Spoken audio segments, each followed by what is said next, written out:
Narinig ni Alessa ang mga bulong habang hinihila niya ang kartilya. Hingal at halos hindi na makahinga sa bigat. Buntis pero kargadora? Naku, desperada siguro yan sa pera. Siguro iniwan ng tatay ng bata. Kaya ayan, nagbubuhat pa rin ng kahon. Napapikit siya sa tiyan, pinipigilan ng luha. Tumawa ang receptionist nang makita siya. Hoy, hindi ka dapat dito. Sa likod ang daan ng mga kagaya mo. Baka madumihan pa ang lobby namin. Napayuko si Alessa. Nanginginig sa pagkapahiya, pero nagpatuloy. At doon niya nakita ang janitor na bumagsak sa sahig. Walang kumikilos, habang lahat ay nakatingin lang. Siya lang ang tumakbo. Ito palang magbabago ng buhay niya nang nagikuan kinabukasan ang buong kumpanya sa kanya. Dahil Bago ka pa lang sa channel neto, ibang kwento ni Ate Jane, istorya mo, ikwento ko. Huwag kalimutang pindutin ang notification bell at subscribe button.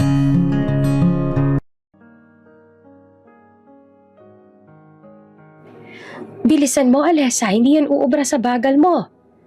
Sigaw ng supervisor na si Mang Ruel habang pinupunasan ng pawis sa noo. Ang tinig nito ay parang palaging galit, kahit hindi naman kailangan. Hingal na hingal si Alessa habang hinihilang kartilyang puno ng mabibigat na kahon. Ang t-shirt niya ay basang-basa ng pawis at ang tiyan niya halatang 7 buwan nang lumalaki. Habang naglalakad, naririnig niya ang mga bulungan sa paligid. Grabe, buntis tapos kargadora pa rin? Nako, desperada siguro sa pera yan. Baka iniwan ng tatay ng bata kaya nagtitiis. Dapat nasa bahay na lang yan hindi sa bodega. Pinikit na lang ni Alessa ang mga mata. Pilit na binabaliwala ang bawat salitang tumatama sa kanya. Sanay na siya. Pero hindi ibig sabihin ay hindi na masakit. Nakapikit siya sa tiyan niya na parang sinasabing, konti na lang anak, kakayanin natin. Sa bawat pag-angat niya ng kahon, ramdam niya ang bigat, hindi lamang sa katawan kundi pati sa dibdib. Napatingin siya sa mga kasamahan. Karamihan ay lalaki. Pawisan din pero mas magaan ang trabaho. May ilan pa nga nakaupo lang, nagsi-cellphone. Habang siya ay halos mawala ng hininga sa pagod. Pagkatapos ng shift, nakaupo siya sa gilid ng kahon, humihinga ng malalim. Tara, Alessa, inom muna tayo. Yaya ng isa. Umiling lang siya. Pass muna, kailangan ka umuwi agad. Hindi na siya nagtanong pa at tuloy-tuloy lang sa pag-aayos ng gamit. Paglabas niya ng warehouse, sinalubong siya ng mainit na hangin at alikabok. Ang daan pa uwi ay madilim. Sementong basag-basag at tanging liwanag mula sa poste ang gabay niya. Hawak niya ang maliit na bag at sa kabilang kamay naman ang lumang cellphone na may basagang screen. Habang naglalakad, naalala niya mga sinabi ng mga katrabaho. Parang paulit-ulit na echo sa isip niya. Bakit ba kasi ako pa? Ang dami namang trabaho sa mundo. Pero eto pa talaga napunta sa akin. Mahinang bulong niya sa sarili. Ngunit agad niyang iniling ang ulo. Hindi. Kailangan ko maging matatag. Para sa anak ko. Pagdating niya sa maliit nilang inuupahan, isang kwartong may sira-sirang bintana at manipis na kortina, agad siyang bumagsak sa lumang kama. Lola, andyan ka? Sigaw niya pero walang sumagot. Malamang ay nasa kabilang bahay pa si Lola Nene, naglalaba. Kinuha niya ang lumang larawan sa mesa. Siya at ang lola niyang laging nakangiti. Lola, konti na lang. Pag may ipon na ako, lilipat tayo ng mas maayos na lugar. Nginitian niya ang larawan, pero hindi na napigilan ng pagtulo ng luha. Maya-maya, tumunog ang cellphone niya. Unknown number. Nag-alangan pa nga siyang sagutin, pero kalaunan ay pinindot din. Hello? Good evening, Miss Alessa? From Quick Move Delivery. May urgent request sa'yo. Isa sa mga big clients natin. Kailangan ng special delivery ngayon din, kung pwede. Ngayon po?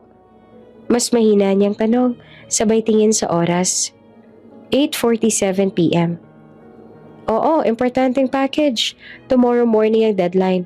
Malaking tip daw kapag na-deliver mo ng maayos.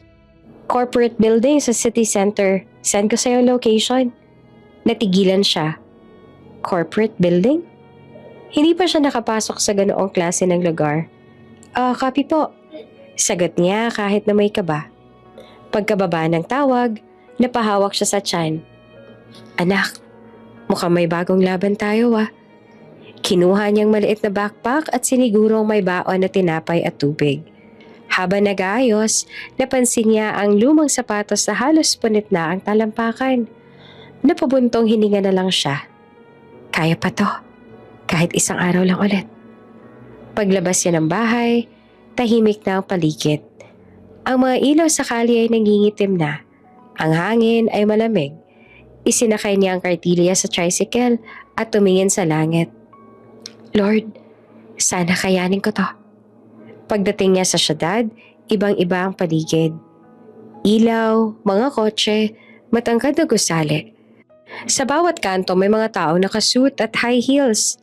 Samantalang siya, nakapambahay na jacket at maong. Habang nilalakad niya ang daan, hindi niya maiwasang mapatitig sa mga salaming pader ng mga building.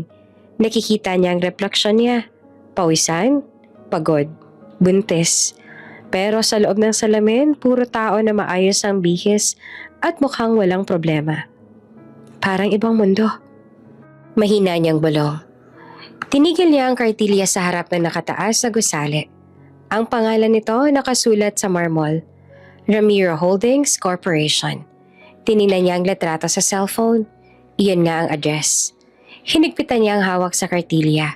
Huminga ng malalim at tumingin pataas. Ang liwanag mula sa lobby ay halos nakakasilaw. Parang sinasabi, hindi ka nababagay dito. Ngunit sa halip na umatras, mas sinigpitan niya ang kapit sa hawakan. Wala nang atrasan. Para sa anak ko. Isang patak ng ulan ang tumama sa kanyang kamay. Sumunod ay ambon, pero hindi siya gumalaw. Nakatayo siya sa gitna ng harap ng gusali. Basang-basa, pagod, ngunit matatag. Ang mga ilaw sa loob ng lobby ay kumikislap at sa bawat kislap, sumasalamin doon ang mukha niya. Isang buntis na kargadora, handang harapin ang mundo. Nakatayo si Alessa sa harap ng marble glass, skyscraper, hawak ang delivery cart, handa nang harapin ang kapalaran. Napatingala siya. Ang kisame may mga ilaw na kumikislap, para mga bituin. Ang mga taong dumadaan ay naka-heels, nakasuit at may bitbit na laptop. Walang pumapansin sa kanya, maliban sa mga matang dumudula sa kanya mula ulo hanggang paa.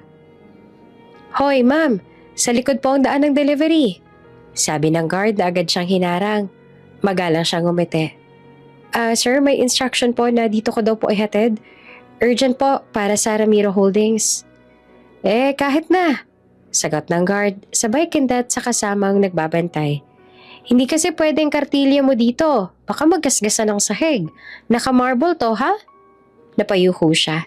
Nanginginig sa hiya. Pero pilit na nagpapaliwanag. Sandali lang po, sir. Tatagilid lang ako sa gilid. Promise, mabilis lang to. Mula sa receptionist desk, isang babae na nakapulidong uniforme at may makapal na lipstick ang natawa. Uy, baka maggasgasan ng mga sahig natin. Sabay tawa pa ng malakas. Diyos ko, buntis pa ata yan. Di ba bawal yan sa labor? Bulong pa ng isa na hindi man lang tinago ang ngisi. Ramdam ni Alessa ang init ng kanyang pisngi. Gusto niyang sagutin. Gusto niyang ipaliwanag na wala siyang choice. Pero pinili niyang manahimik. Hinila niya ang kartilya. Marahan, halos dahan-dahan lang para huwag mag-ingay. Sa bawat metro, naririnig niya ang mahihinang halakhak, mga tikhim at mga bulong na alam niyang tungkol sa kanya. Ang kapal din ng mukha mo, no? Dito ka pa talaga dumaan? Akala mo siguro belong siya dito. Ang bawat salita ay parang tinik na tumutusok sa likod niya. Pero sa halip na tumigil, mas sinigpitan niya ang hawak sa hawakan ng cart. Pagdating sa elevator lobby, sinubukan niyang sumenyas ang receptionist. Ma'am, saan po dito ang receiving area ng executive floor? Tanong niya ng mahinahon. Tumigil sandali ang babae. Sabay tingin sa kanya mula ulo hanggang tiyan. Executive floor? Sabay taas ng kilay. Sure ka? Hindi ka naman yata bagay na umakyat doon. Delivery lang po, sagot ni Alessa. Ngumisi ang receptionist. Ngumuyang, ginangasab ang chewing gum at sinadyang pabagal. Teka nga, baka mali ang address na nakuha mo. Yung mga ganitong deliveries, dapat sa service entrance hindi dito sa lobby. Sa likod niya narinig niya ang mahinang tawanan ng dalawang security staff. Baka naman gusto ni Miss na magpa-aircon lang dito. Biro pa ng isa. Baka naghahanap ng tatay ng baby niya. Sabay tawa ng malakas. Tumigil si Alessa. Dama niya ang biglang pag-init ng dibdib niya. Parang may sumabog na apoy sa loob. Gusto niyang sumigaw. Gusto niyang sabihin wala silang karapatang manghusga. Pero nang mahawakan niya ang kanyang tiyan, napahinga siya ng malalim at pumikit. Hindi naman ako andito para makipag-away. Mahinang sabi niya sa sarili. Trabaho lang to. Tapos aalis din ako. Dahan-dahan siyang lumapit sa reception desk. Inabot ang papel ng delivery. Ma'am, pakicheck lang po kung tamang address. Napilitan ng receptionist na tanggapin ang papel. Tiningnan nito sabay irap. Ramiro Holdings, main floor. Ayun nga, executive delivery. Pero next time dumaan ka sa likod. Ayaw ni Sir Ramiro ang mga maduduming cart dito. Ngumiti si Alessa kahit gustong-gusto niya nang tumulo ang luha. Salamat po. Mahinahon niyang sagot. Sabay baw ng kaunti. Habang hinihila niya ang cart papunta sa gilid ng elevator, may lumapit na janitor na naglalabas ng mop. Sandali siyang tumigil para bigyan ng daan. Ngunit bago pa man siya makalayo, narinig niya ulit ang mga bulungan. Ang tapang din Kung ako yan, hiyang-hiya na ako. Kasi nga, desperate. Alam mo na, para may panggatas. Pinikit ni Alessa ang mga mata. Parang lahat ng ingay sa paligid ay naging iisang tunog. Puro pangmamaliit.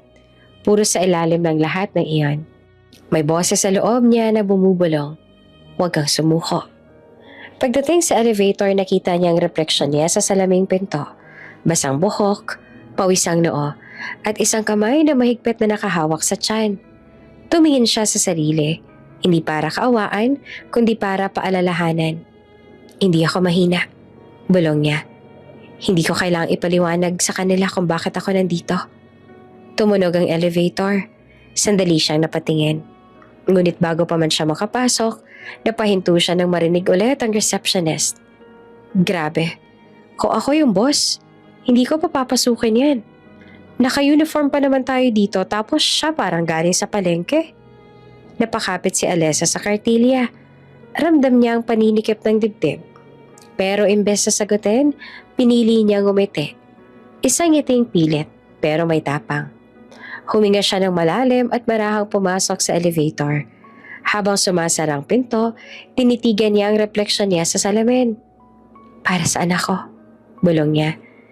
Kahit ilang beses pa nila ako maliitin, hindi ako titigil. At sa sandaling iyon, habang napapataas ang elevator, ramdam niya ang kabog ng dibdib. Takot, kaba, pero may halong lakas. Alam niyang hindi siya bahagi ng mundong ito, pero hindi rin siya aalis hanggang hindi niya natatapos ang sinimulan. Hawak-hawak pa rin niya ang kartilya ng mga kahon nang bigla siyang harangin ng isang lalaki sa uniforme ng maintenance. Payat, medyo gusot ang uniforme, at may pawis sa noo kahit malamig ang paligid.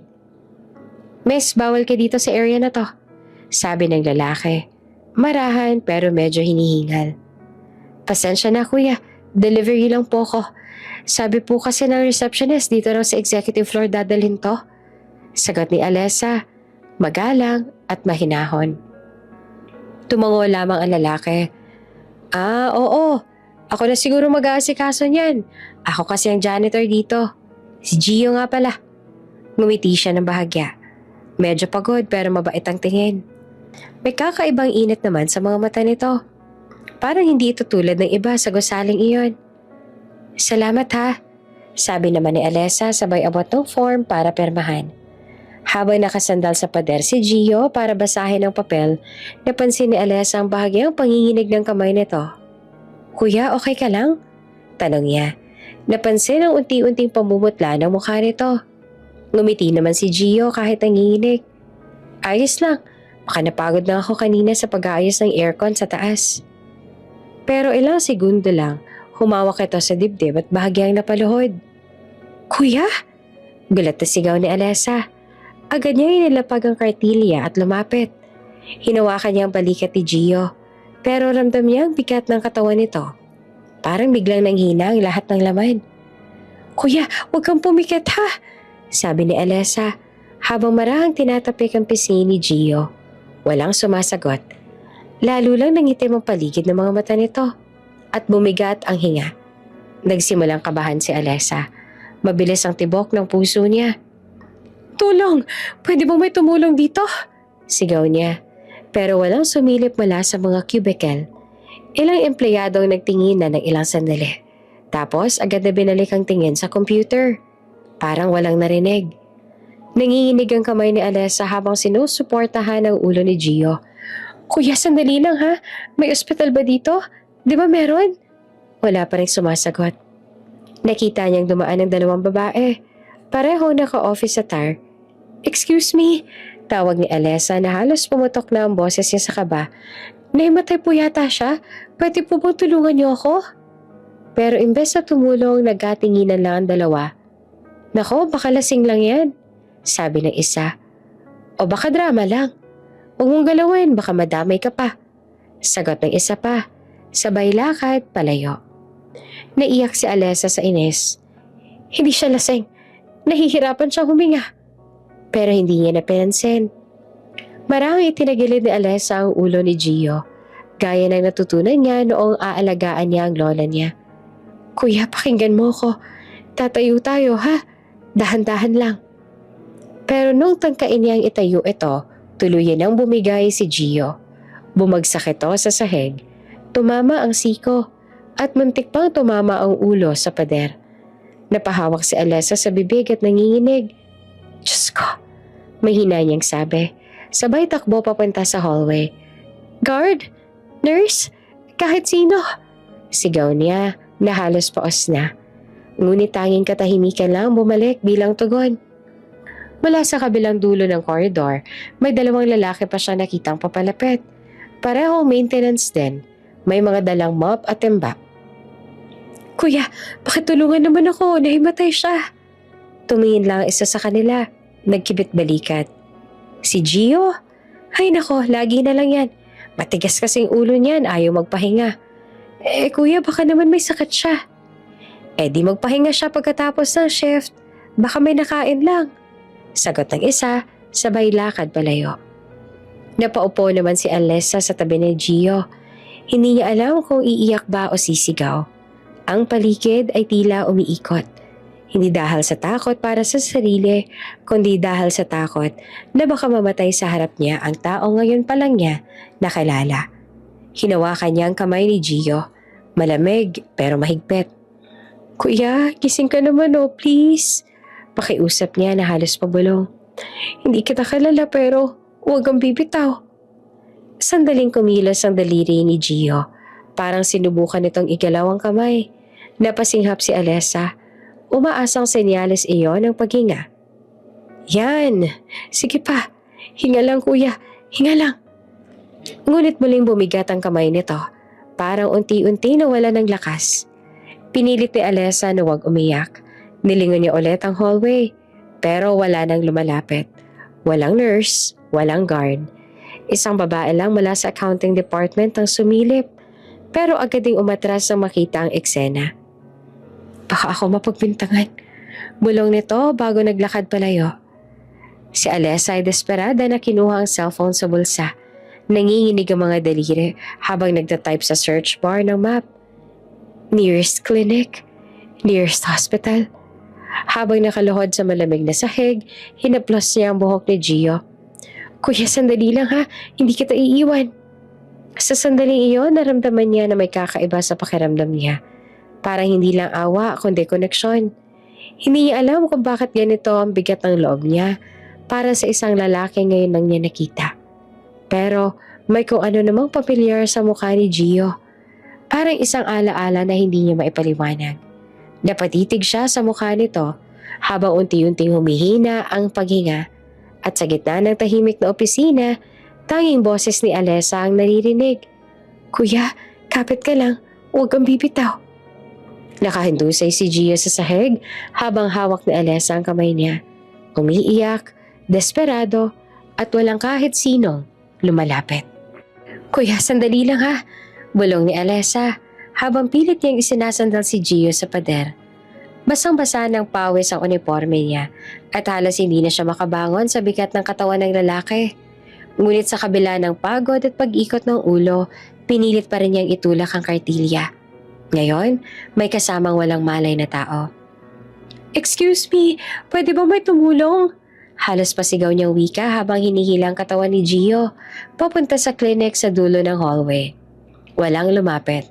Lahat ay nakatingin lang na parang nanonood ng eksena sa pelikula na walang gustong makisali. Pagdating sa pintuan ng clinic, agad niyang kinatok ito ng sunod-sunod.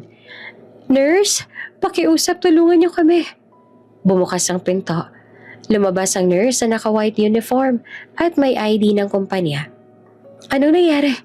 Tanong nito, pero malamig ang tono. Nahimatay po siya, bigla na lang bumagsak. Hindi siya humihinga ng maayos.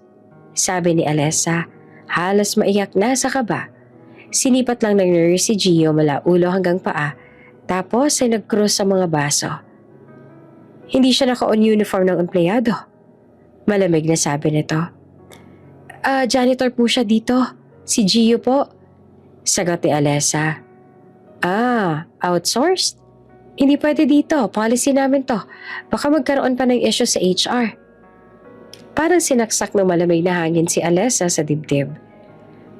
Pero ma'am, tao po siya. Nahihirapan ho siyang huminga. Ngunit umiling lang ang nurse. Ma'am, baka masasako niyan pag napahamak. Dalhin mo na lang sa barangay clinic. Hindi kami pwedeng tumanggap ng non-employee. Policy is policy. Policy? Halos maputol ang boses ni Alessa. Anong klaseng policy yan na pipigil tumulong sa taong halos mamatay na? Tahimik lang ang nurse. Sa loob ng clinic may 2 tao pang nakaupo. Parehong empleyado. Nanonood lang. Isa pa ang bumulong. Arte lang siguro ng janitor, gusto lang magpahinga. Hindi na nakatiis si Alessa. Kung ayaw niyo, ako na lang. Sigaw niya habang pilit tinataas si Gio sa balikat niya. Halos mabuwal siya sa bigat pero hindi ininda. Narinig pa niya ng tawanan ng ilang dumaraan. Tingnan mo yung buntis. Nagbubuhat ang janitor. Ang OA naman, parang superhero. Hindi niya sila pinansin. Sa halip, itinutok niya ang tingin sa elevator. Nanginginig ang tuhod niya sa bigat ni Gio at ang bawat hakbang ay parang may sandong semento sa paa. Pagbasok sa elevator, pinindot niya ang ground floor. Napapikit siya sandali para pigilan ng luha. Pagbukas ng pinto, lumapit agad ang guard. Ma'am, saan niyo dadalhin yan? Tanong nito, na para bang nagdududa. Sa ospital, sagot niya na hingal. May permit ka ba? Permit? Nahimatay na nga yung tao? Ma'am, procedure lang. Procedure? Putol pa ni Alessa na halos sumabog na sa galit. Kung ikaw kaya nandito, gusto mo bang tanungin mo ng permit bago ka tulungan? Natahimik ang guard. Marahan niyang ibinuka ang pinto at hinayaan si Alessa na makalabas. Sa labas ng building, humigop siya ng malamig na hangin. Mainit ang araw, pero nanginginig siya sa pawis at takot. Tinawag niya ang unang taxi na dumaan. Kuya, ospital po. Kahit saan na malapit, bilisan niyo, pakiusap. Habang binubuksan ng driver ang pinto, sinilip nito si Gio. Lasing ba yan? Hindi, nahimatay lang. Please kuya, bilisan niyo. Sumakay si Alessa at pilit na inayos ang pagkakahiga ni Gio sa upuan. Habang umaandar ang taxi, pinahid niya ang pawis sa noo ni Gio gamit ang panyo niya. Ang tanging malinis na bagay sa loob ng kanyang bulsa. Hintay ka lang kuya, malapit na tayo. Bulong niya kahit na ang tinig niya ay nanginginig. Maya-maya, sinilip niya ang laman ng bulsa. 820. Yun lang natira sa kanya matapos bumili ng vitamins noong nakaraang linggo. Tumingin siya sa labas ng bintana. Pinipigilan ang luha. Kaya ko to. Bulong niya sa sarili. Basta, huwag ka lang mawala. Pagdating sa ospital, halos sinisigaw niya na sa guard. Tulungan niyo kami pakiusap. Wala siyang malay. Agad namang lumapit ang dalawang nurse. Inalagay si Chio sa stretcher at inatrakbo sa emergency room. Sumunod naman si Alessa. Hingal na hingal rin. At nang tanungin siya ng staff, kamag-anak po? Umiling siya. Hindi. Pero ako po nagdala sa kanya. Ma'am, kailangan po ng initial deposit. Sabi ng cashier. Magkano po? 700 po muna. Napalunok si Alessa. Kinuha niya agad ang perang hawak. 800. Yan na po lahat. Basta gamutin niyo siya. Naiwan siya mag-isa sa hallway. Nakatingin sa pinto ng ER habang may dumadaang nurse. Tahimik pero ramdamang bigat ng hangin. Humugot siya ng malalim na buntong hininga tsaka napaupo sa bangko. Pagod, gutom at nanghihina. Ilang minuto ang lumipas bago lumabas ang isang nurse. Stable na po siya pero kailangan nating obserbahan pa. Pwede niyo siyang makita sandali. Tumayo agad si Alessa. Parang nabuhayan ng loob. Pagpasok niya sa loob, nakita niya si Gio na nakahiga. Maputla pa rin. Pero humihinga na ng maayos. Lumapit siya. Marahang hinawakan ang kamay nito. Salamat sa Diyos. Bulong niya. Pero bago pa siya makaalis ay marahang gumalaw ang daliri ni Gio. Hinawakan niya ito ng mahigpit ang kamay ni Alessa. Parang kilalang kilala siya. Napatitig si Alessa sa kanya. May kakaiba sa haplos na yon. Hindi ito simpleng pasasalamat.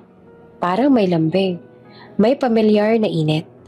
Para bang matagal na silang magkakilala kahit ngayon lang sila nagtagpo. Nanatili siya nakaupo sa gilid ng kama. Hindi alam kung iiyak ba o ngingiti sa loob ng ER. Sa unang pagkakataon, tahimik siya pero hindi nag-iisa. Tahimik ang ospital. Tanging tunog ng monitor at mahinang ugong ng aircon ang pumupuno sa kwarto. Si Alessa ay nakaupo pa rin sa tabi ni Gio. Hawak-hawak ang kamay ng lalaking patuloy na walang malay. Maputla na siya sa pagod, ngunit hindi siya makaalis. Sa bawat hinga ni Gio, para bang siya'y humihinga para dito. Maya-maya bumukas ang pinto. Isang lalaki na kabarong, matikas at may presensyang parang sanay utusan ng mundo ang pumasok. Kasunod niya ay ang dalawang security personnel at isang babae mula sa HR na halatang nanginginig sa kaba. Mr. De La Vega, andito na po si Sir. Sabi ng HR staff sa nurse. Ang ospital na dati tahimik ay biglang parang huminto sa oras. Lahat ng matay nakatingin sa lalaki. Si Don Ramiro De La Vega, CEO ng isa sa pinakamalaking korporasyon sa bansa. Ang reputasyon niya, walang sinasanto, walang pinapatawad kapag galit. Tumikim ang HR staff. Sir, siya po yung janitor na inatake kanina sa building na hindi tinulungan ng kahit sino. Malamig na putol ni Don Ramiro. Ang boses niya mababa pero matalim. Parang bawat salita ay kaya na magpaalis ng empleyado. Lumapit siya sa kama ni Gio. Tinitigan ito, mahaba, tahimik. Anong pangalan niya? Gio, sir. Gio Reyes, sagot ng nurse. Tumango lamang si Don Ramiro, pero halatang mabigat ang loob. Nasaan yung mga empleyado nandun nung bumagsak siya? Tahimik, walang sumasagot. Hanggang sa isang babae mula sa HR mahinang nagsalita. Sir, lahat po ng tao sa lobby ay saksi, pero wala pong kumilos. Napairap si Don Ramiro at marahang tinukod ang kamay sa gilid ng kama. Walang kumilos, tahimik pa rin. Hangin lang ng aircon at kabog ng puso ni Alessa ang naririnig. Napatingin si Don Ramiro kay Alessa na nakaupo na rin sa gilid ng kama ni Gio. Bakit ikaw lang? Tanong nito. Diretso, walang pagdadalawang isip. Bakit mo siya tinulungan? Natigilan si Alessa. Naramdaman niya ang mga tingin ng mga tao sa paligid. Mga nurse, HR staff, security guard. Parang lahat hinihintay ang sagot niya. Nilunok niya ang laway, pinunasan ng pawis sa noo at marahang sumagot. Dahil talo siya, sir. Tahimik. Simple lang ang sagot. Pero parang kumulok sa loob ng kwarto. Napatingin ang HR staff kay Don Ramiro habang hindi alam kung ano ang reaksyon nito. Si Don Ramiro naman ay nakatitig lang kay Alessa. Tila binabasa ang kaluluwa dahil tao siya. Mahinang ulit ito. Parang inuukit sa isip. Alam mo bang pwede ka mapahamak sa ginawa mo? Tanong niyang muli. Ang boses ay mabigat pero hindi galit. Wala kang kasiguraduhan kung sino siya. Kung may sakit.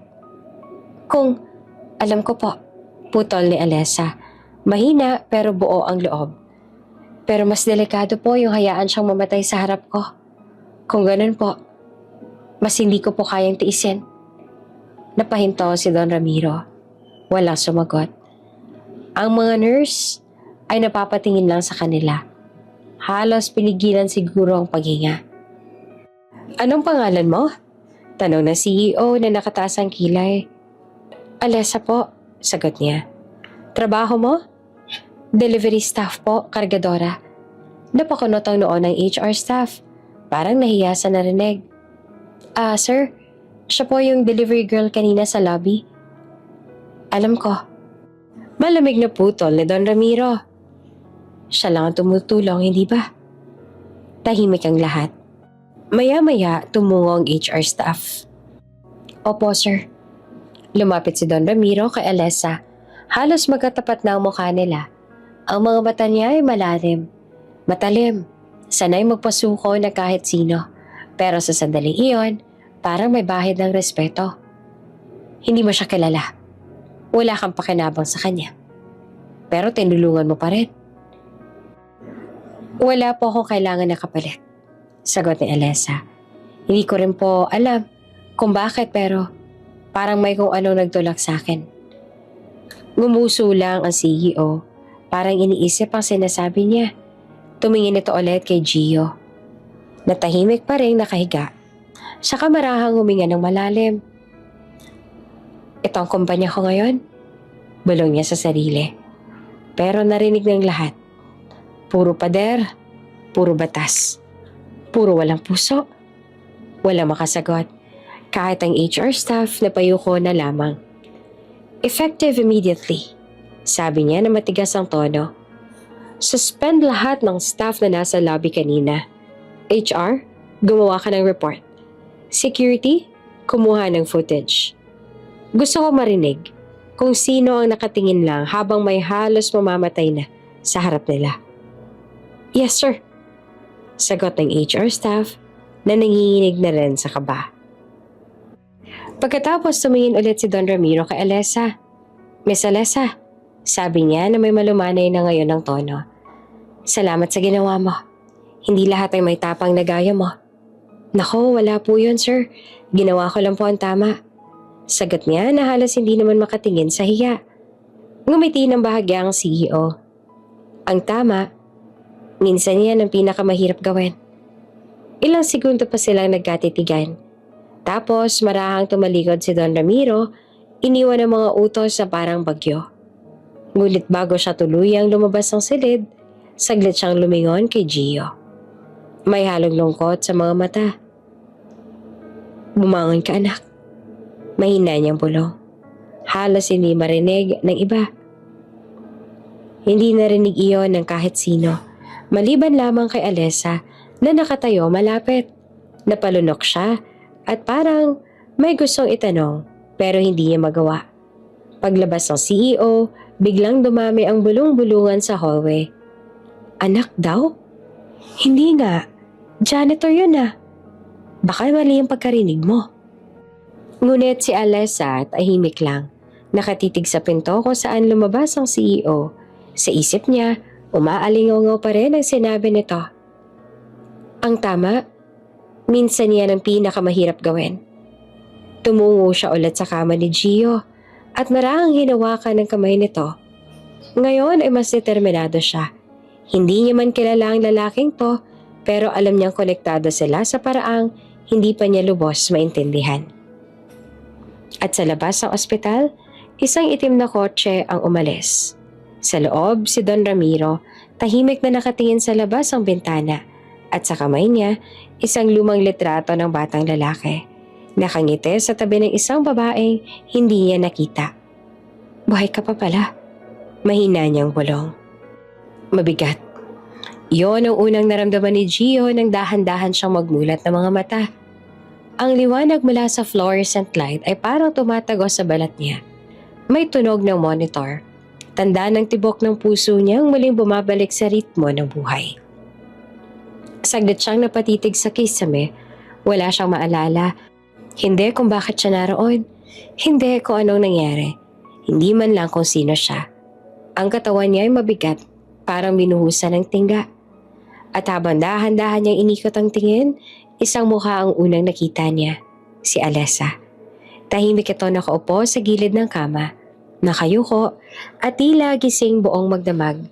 Magulong buhok, may bakas ng puyat sa mukha, pero sa gitna ng pagod, may kakaibang lambing sa mga mata nito. Parang matagal niya nang kilala. Nasaan ako? Mahina niyang tanong. Halos paos ang boses. Napatingala si Alessa, gulat na gulat. Gising ka na? Halos mapaiyak siya sa ginhawa. Sandali lang, tatawagin ko ang nurse. Huwag ka munang gagalaw. Pero bago pa siya makatayo, hinawakan ni Gio ang kamay niya. Marahan, mahina, pero may bigat ng pagkakakilala. Parang matagal niya nang nahawakan ng kamay na iyon. Parang dati pa. Teka, bulong ni Gio. Nakatitig sa mukha ni Alessa. Parang nakita na kita dati. Natigilan naman si Alessa. Tumingin siya sa kanya at kita ang pagkalito at pag-aalala. Siguro dahil ako yung tumulong sa'yo. Sagot niya na pilit na ngumiti. Doon sa lobby, hinamatay ka. Pinilit ni Gio na alalahanin. Pero puro mga imahe lang ang bumabalik. Liwanag, tunog ng sigawan at isang tinig. Boses ng babae. Tulungan niyo siya. Yun. Ang boses na yun. Siya yun. Napangiti si Gio. Mahina. Salamat. Kung hindi dahil sa'yo. Nako, wala yun. Putol ni Alessa na mabilis. Ayaw niyang marinig ang kahit anong pasasalamat. Basta magpahinga ka muna. Dumating kanina yung boss mo. Nagalit sa lahat.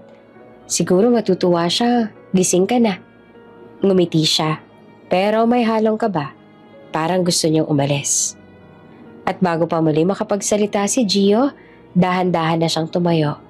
Iniayos ang upuan at tinakpan ng kumot ang lalaki. Magpahinga ka na muna ha. Lalabas lang ako sandali. Hindi na siya lumingon. Lumabas siyang tahimik.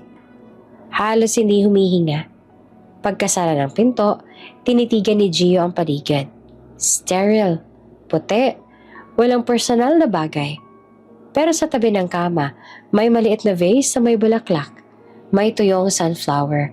Hawak na iyon saglit. At napangiti. Sunflower? Bulong niya. Bakit parang may meaning? Lumipat ang tingin niya sa kanan sa mesa. Nandoon ang uniform niyang janitor. Maayos na tinupi, may mga mantsa pa ng dumi. Sa loob nito ay ang kanyang kwentas.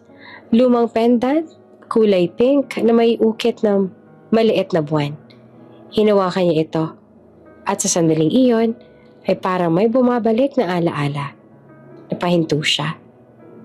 Bakit parang? Pero bago niya matapos ang iniisip, sumakit ang ulo niya.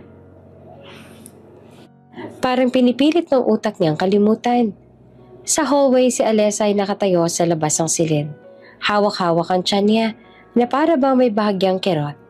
Hindi dahil sa sakit, kundi sa determinasyon na hindi niya maiintindihan. Parang may koneksyon silang dalawa ni Gio. Pero hindi niya masabi kung paano.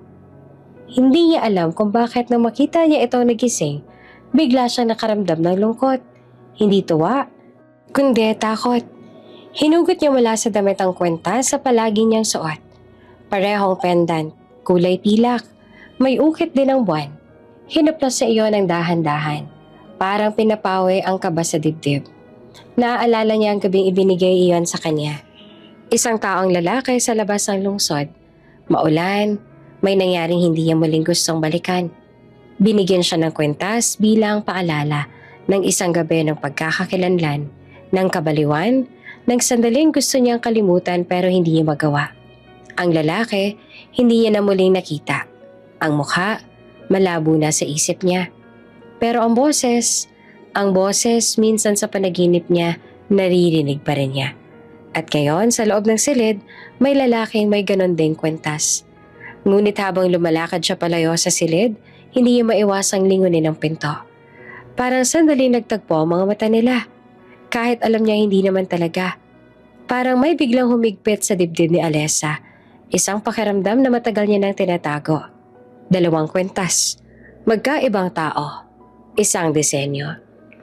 Isa sa palad ni Gio, isa sa dibdib ni Alessa. Parehong buwan, parehong kinang. Parehong lihim na pilit nilang kalimutan. At habang bumabalik si Alessa sa labas, may dumaan na malamig na hangin sa hospital corridor. Parang bulong ng nakaraan na unti-unting muling bumabalik. Pagbabalik tanaw. Ang gabing iyon hindi dapat kanya. Hindi siya dapat nandoon. Pero minsan ang tadhana marunong magbiro. Please, Les. Ikaw lang pwede ko mapagkakatiwalaan. Hawak ni Bianca ang kamay ni Alessa habang nakaupo sila sa loob ng kotse sa labas ng isang marangyang hotel na may mga ilaw na parang bituin. Mayaman si Bianca, anak ng business tycoon, sanay sa mga event na may champagne at media cameras. Ngayon may private party daw ng mga bilyonaryo. Exclusive invitation only at hindi siya pwedeng sumipot dahil ayaw niya makita ng fiancé niya roon ang tunay na agenda ng gabi. Magpanggap ka lang na ako, sabi ni Bianca, sabay abot ng isang eleganteng maskara. Wala namang makakakilala sa iyo eh. Just stay for an hour. Smile, drink a little, then leave. Simple lang. Bianca, baka hindi na... Please. Hinigpitan ni Bianca ang hawak niya. May tiwala ako sa'yo. Isa lang to. Promise. At doon nagsimula ang lahat. Pagpasok ni Alessa sa loob ng ballroom, muntik na siyang mapahinto. Ang chandeliers kumikislap na parang gintong ulan. Ang sahig ay makintab, halos ayaw niyang tapakan. Ang mga tao, puro elegante. Mga gown na parang gawa sa bituin. Mga barong at tuxedo na amoy mamahaling pabango. Parang ibang mundo, hindi siya makapaniwala. Kanina lang kargadora siya. Ngayon, para siyang bida sa isang pelikula. Tiningnan niya ang sarili sa salamin sa gilid ng hall. Hindi niya na halos makilala. Isang gown na kulay pilak, may hati sa gilid at isang pares ang mataas sa takong na halos hindi niya kayang lakarin. Sa labi niya ay pula, sa buhok, alon. Sa leeg may kwentas sa pinahiram lang na Bianca. Pero sa mga mata, nandoon pa rin ang Alessa na galing sa alikabok. Champagne, ma'am? Inabot ng waiter ang isang baso. Ngumiti siya. Marahang tinanggap iyon. Habang nakatayo sa gilid, pinagmamasan lang niya ang mga nag-uusap. Ang mga tawanan, parang rehearsed. Ang mga mata, puro lihim. At sa gitna ng lahat ng iyon, doon niya unang nakita si G. Si Gio. O sa gabing iyon ay si G. Ang pakilala niya. Nakatayo siya sa dulo ng bar, nakaitim na suit.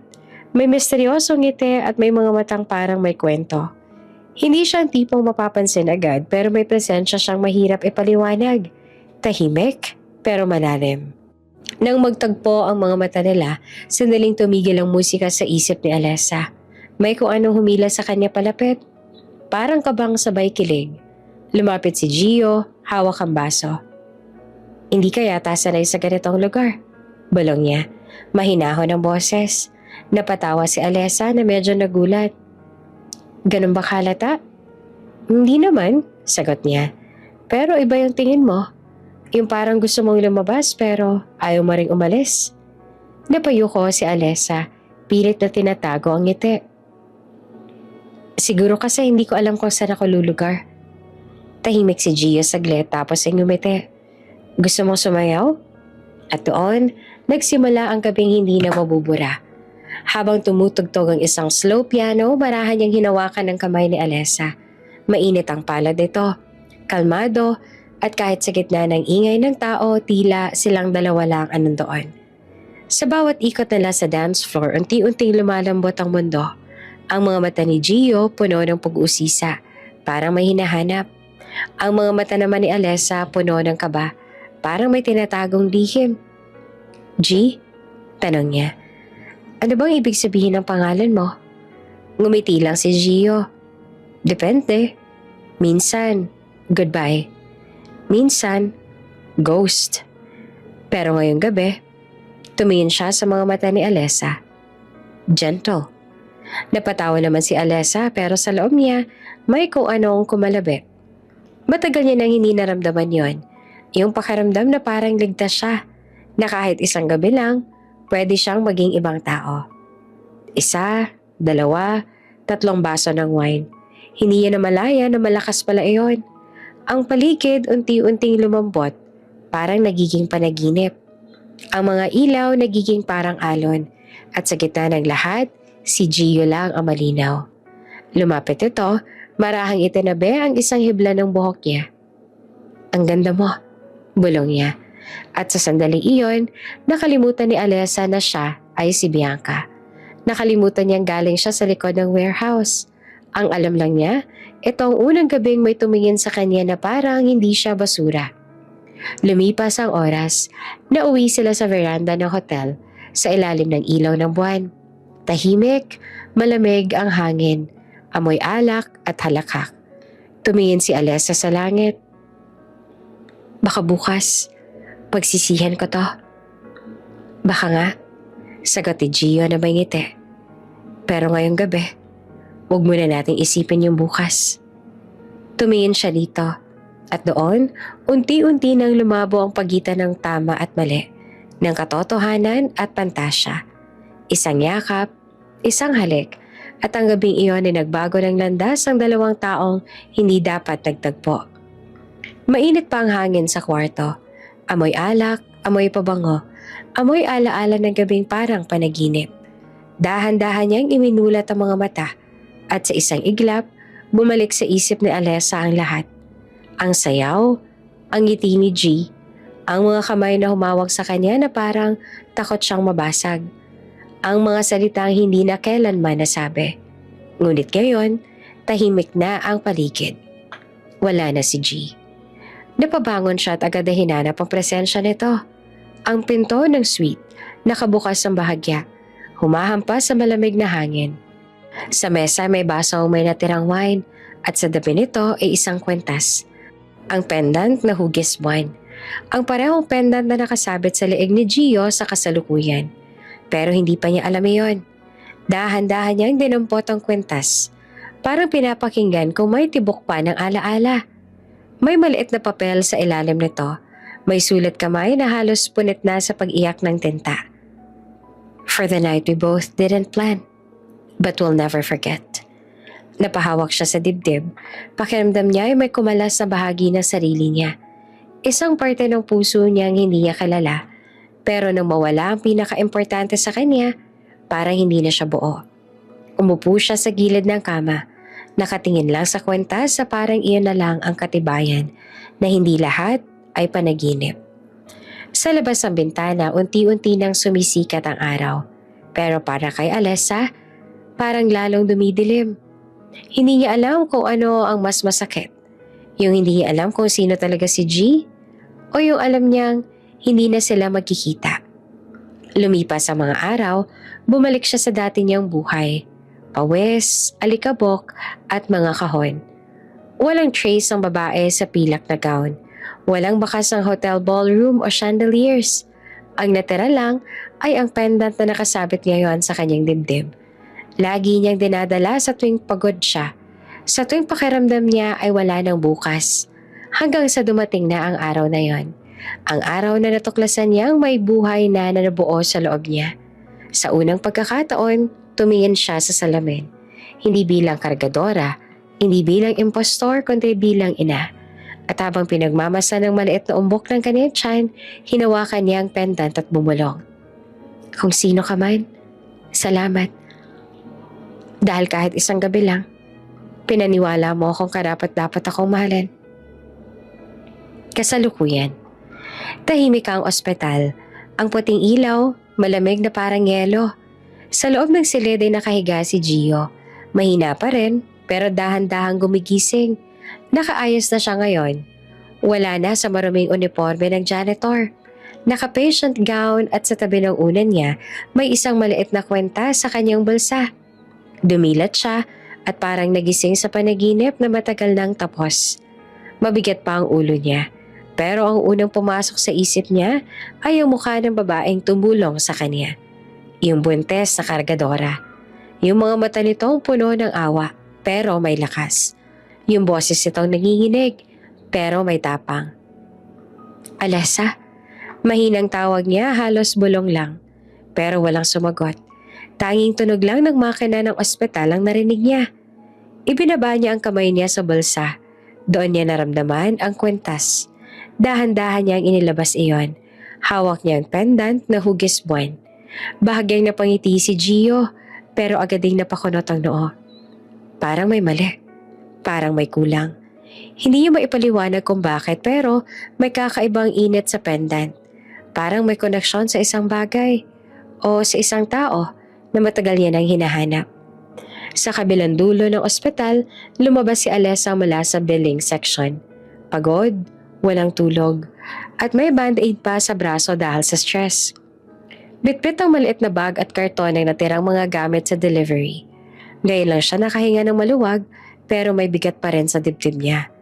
Lumapit siya sa isang bench sa hallway. Naupo at marahang hinaplos ang tiyan. Okay na baby. Okay na si Kuya Janitor, ligtas na siya. Ngumiti siya kahit napilit, pero may tumulong luha. Hindi niya alam kung bakit siya ganong kaapektado sa lalaking halos hindi naman niya kilala. Sa dibdib niya nakasabit pa rin ang kwentas. Nilaro niya pa rin iyon sa daliri. At doon niya napansin na may maliit na gasgas sa likod ng pendant. Nang titigan niya na mabuti, may nakaukit na letrang G. Napatingin siya sa kawalan. G. Parang pamilyar. Napailing siya. Umiwas, pilit nilulunok ang emosyon. Hindi pwede. Hindi yun siya. Bulong niya sa sarili, pero mas lalo lang na kumirot ang dibdib niya. 2 taong pinaghiwalay ng pagkakataon. 2 kwentas na iisa ang hugis. At 2 pusong pareho ng tanong. Sino ka sa buhay ko? Sa labas ng bintana, bumuhos ang ulan. At sa bawat patak nito, parang may bulong ng alaala na gustong magpahiwatig. Ang camera ay nag-zoom sa 2 kwentas. Isa, nakasabit sa leeg ni Alessa habang siya ay naglalakad palabas ng ospital. Ang isa, nakahawak sa palad ni Gio habang siya ay nakatingin sa kisame. Iisang pendant, iisang gabi. Iisang tadhana na muling magtatagpo. Hindi dahil sa tsamba, kundi dahil hindi natatapos ang mga kwento na isinulat ng puso. Mula sa unang hakbang ni Gio sa loob ng lobby, ramdam niya ang kakaibang bigat ng lugar. Iba na ngayon ang pakiramdam ng gusali. Parang bawat marmol na sahig ay may kwento ng kahihiyan, kabutihan at mga mata na minsan ay tumingin sa kanya bilang walang kwenta. Pero ngayong bumalik siya, bitbit niya ang bagong tungkulin. Hindi bilang ordinaryong empleyado, kundi bilang trainee sa ilalim ng undercover immersion program ng kumpanya. Alam niya, ito ang huling linggo bago siya opisyal na maupo bilang Vice President for Operations. Pero sa ngayon, janitor ulit siya. Suot ang pamilyar na asul na uniforme, dala ang mop at timba. Habang pinupunasan niya ang salamin ng elevator, napangiti siya ng mahina. Parang kahapon lang. Bumagsak siya sa sahig dito. Walang gustong tumulong, maliban sa isang babae na may mahinhing boses at matapang na puso. Salamat sa iyo, Alessa. Mahina niyang bulong, kahit alam niyang wala ito sa paligid. Ngunit sa likod ng pinto, papasok na pala si Alessa mismo. Bitbit ang malalaking karton ng mga produkto. Pawis sa pawis siya. Suot pa rin ang lumang uniforme ng delivery at maingat na naglakad sa kinis ng marmol. Hindi niya alam na sa mismong araw na to, muling magkakasalubong ang kanilang mga mata. Pagbukas ng elevator, muntik nang mabangga si Gio ang karton na dala ni Alessa. Sorry, Agad niyang sabi sabay dampot sa mga nahulog na papel. Okay lang, sagot naman ni Alessa. Hindi pa rin siya nakatingin ng diretsyo. Ang isip niya, kailangan niyang matapos agad ang delivery bago pa siya pagalitan. Ayaw niyang mapansin ulit. Ayaw niyang maramdaman ulit ang mga parehong sakit tulad nung una. Ngunit nang tumingin si Gio, huminto ang oras. Ang mukha, ang mga mata, ang tinig. Parang sinampal siya ng alaala. Alessa? Halos pabulong niyang sabi. Napatingin siya, nagulat. Sandali lang, pero sapat para bumalik sa isip niya ang ospital. Ang mahigpit niyang pagkakahawak sa kamay ng lalaking inalagaan niya. Ngayon, nasa harap niya ulit ito. Buhay, nakangiti. Pero ibang tingin, hindi na mahina. May ningning ng pasasalamat at paggalang. Kamusta ka na? Tanong ni Gio. Mahina pero puno ng emosyon.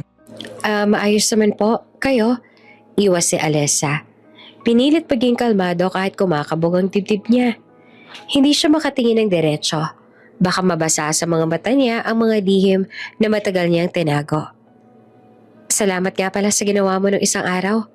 Tuloy ni Gio. Kung wala ka, baka wala na ako ngayon. Ngumiti siya ng pilit. Ginawa ko lang ang tama. Pero sa loob-loob niya, gusto niyang sabihin. Hindi ko nga rin alam kung bakit kita tinulungan ng ganun eh. May kakaiba kasi sa'yo. Tahimik silang dalawa ng ilang sandali. Tanging tunog ng mga paa sa sahig at mahinang tikatik ng mop ang maririnig. Pagkatapos ng ilang segundo, may dumaan na supervisor, si Miss Perez. Mataray at laging maingat sa imahe ng kumpanya. Oh, Alessa, bakit nandito ka na naman? I told you deliveries go through the back door. Ay, pasensya na po ma'am. Pinapasok po ako ng guard kasi mabigat po ang dala ko. Mahinahong paliwanag naman ni Alessa. Napatingin si Miss Perez kay Gio. Ikaw, janitor, tulungan mo na nga yan. Baka mabasagan pa tayo ng sahig. Opo ma'am. Yumuko naman si Gio. Sabay dampot sa kahon para tulungan si Alessa. Ngumiti si Alessa ng bahagya. Salamat po.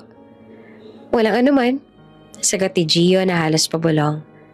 Habang sabay silang naglalakad papasok sa delivery area, ramdam nilang pareho ang tensyon.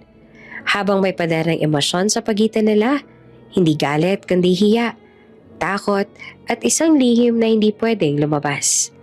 Sa loob ng bodega, inilapag nila ang kahon. Si Alessa humawak sa tiyan niya sandali. Hindi dahil sa sakit kundi dahil sa tahimik na kaba. Baka mapansin niya. Pagod ka na? Tanong ni Gio na nakamasid. Kaunti lang. Sanay naman na po. Ngumiti siya. Pilit na tinatago ang pagod. Napansin ni Gio ang bahagyang paghaplos niya sa tiyan.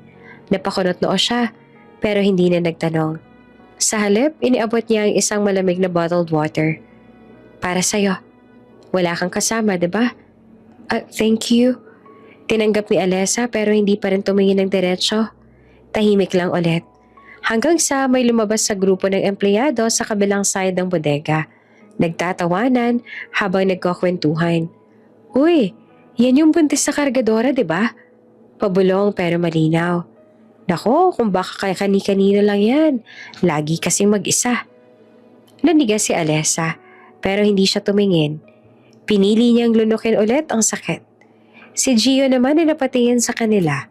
Malamig ang titig. May problema ba kayo? Tahimik agad ang grupo. Isa sa kanila ay nagkunwaring busy. Wala po kuya. Napangiti naman si Gio ng marahan. Pero may lalim sa mga mata niya. Kung wala, edi ayos. Paglabas ng grupo, napahinga si Alessa ng malalim. Salamat. Dapat wala silang karapatang husgahan ka. Sabi ni Gio ng seryoso. Hindi mo kailangang ikahiya kung sino ka. Ngumiti si Alessa. Mahina pero totoo. Sanay naman na ako. Basta nakakatayo pa ako, ayos na. Tumango si Gio. Pero sa loob niya, ramdam niya ang paghanga. Ang lakas ng babae sa harap niya. Simpleng damit, pagod na mukha, pero may tapang sa bawat galaw. At sa gitna ng lahat, hindi niya alam kung bakit parang may koneksyon na mas malalim pa sa pasasalamat. Bago siya makasagot, dumating ulit si Miss Perez. Janitor, tapusin mo na yan. May ipapagawa pa ako sa'yo sa upper floor. Opo, ma'am. Sagot naman ni Gio. Alessa, ikaw, tapos ka na? Next delivery mo sa conference room. Bilis. Opo, ma'am. Sabay sagot niya. Habang papalabas si Alessa, nagtagpo ulit ang mata nila ni Gio. Ilang segundo lang pero sapat na para maramdaman nila na pareho ang tanong sa isip. Bakit parang matagal na tayo magkakilala? At sa bawat hakbang ni Alessa papalayo, naririnig ni Gio ang tibok ng sariling puso. Mabagal, mabigat, at puno ng hiwaga. Hindi niya alam na ang lihim na hinahanap niya ay nasa sinapupunan ng babaeng yon. Mainit ang tanghali sa cafeteria ng kumpanya. Amoy pa lang ng kape at lutong ulam ay halatang oras na ng pahinga. Pero para kay Alessa, walang pahinga. Nagde-deliver pa rin siya ng mga bagong stock ng bottled drinks. Pawis sa pawis habang binibilang ang mga kahon.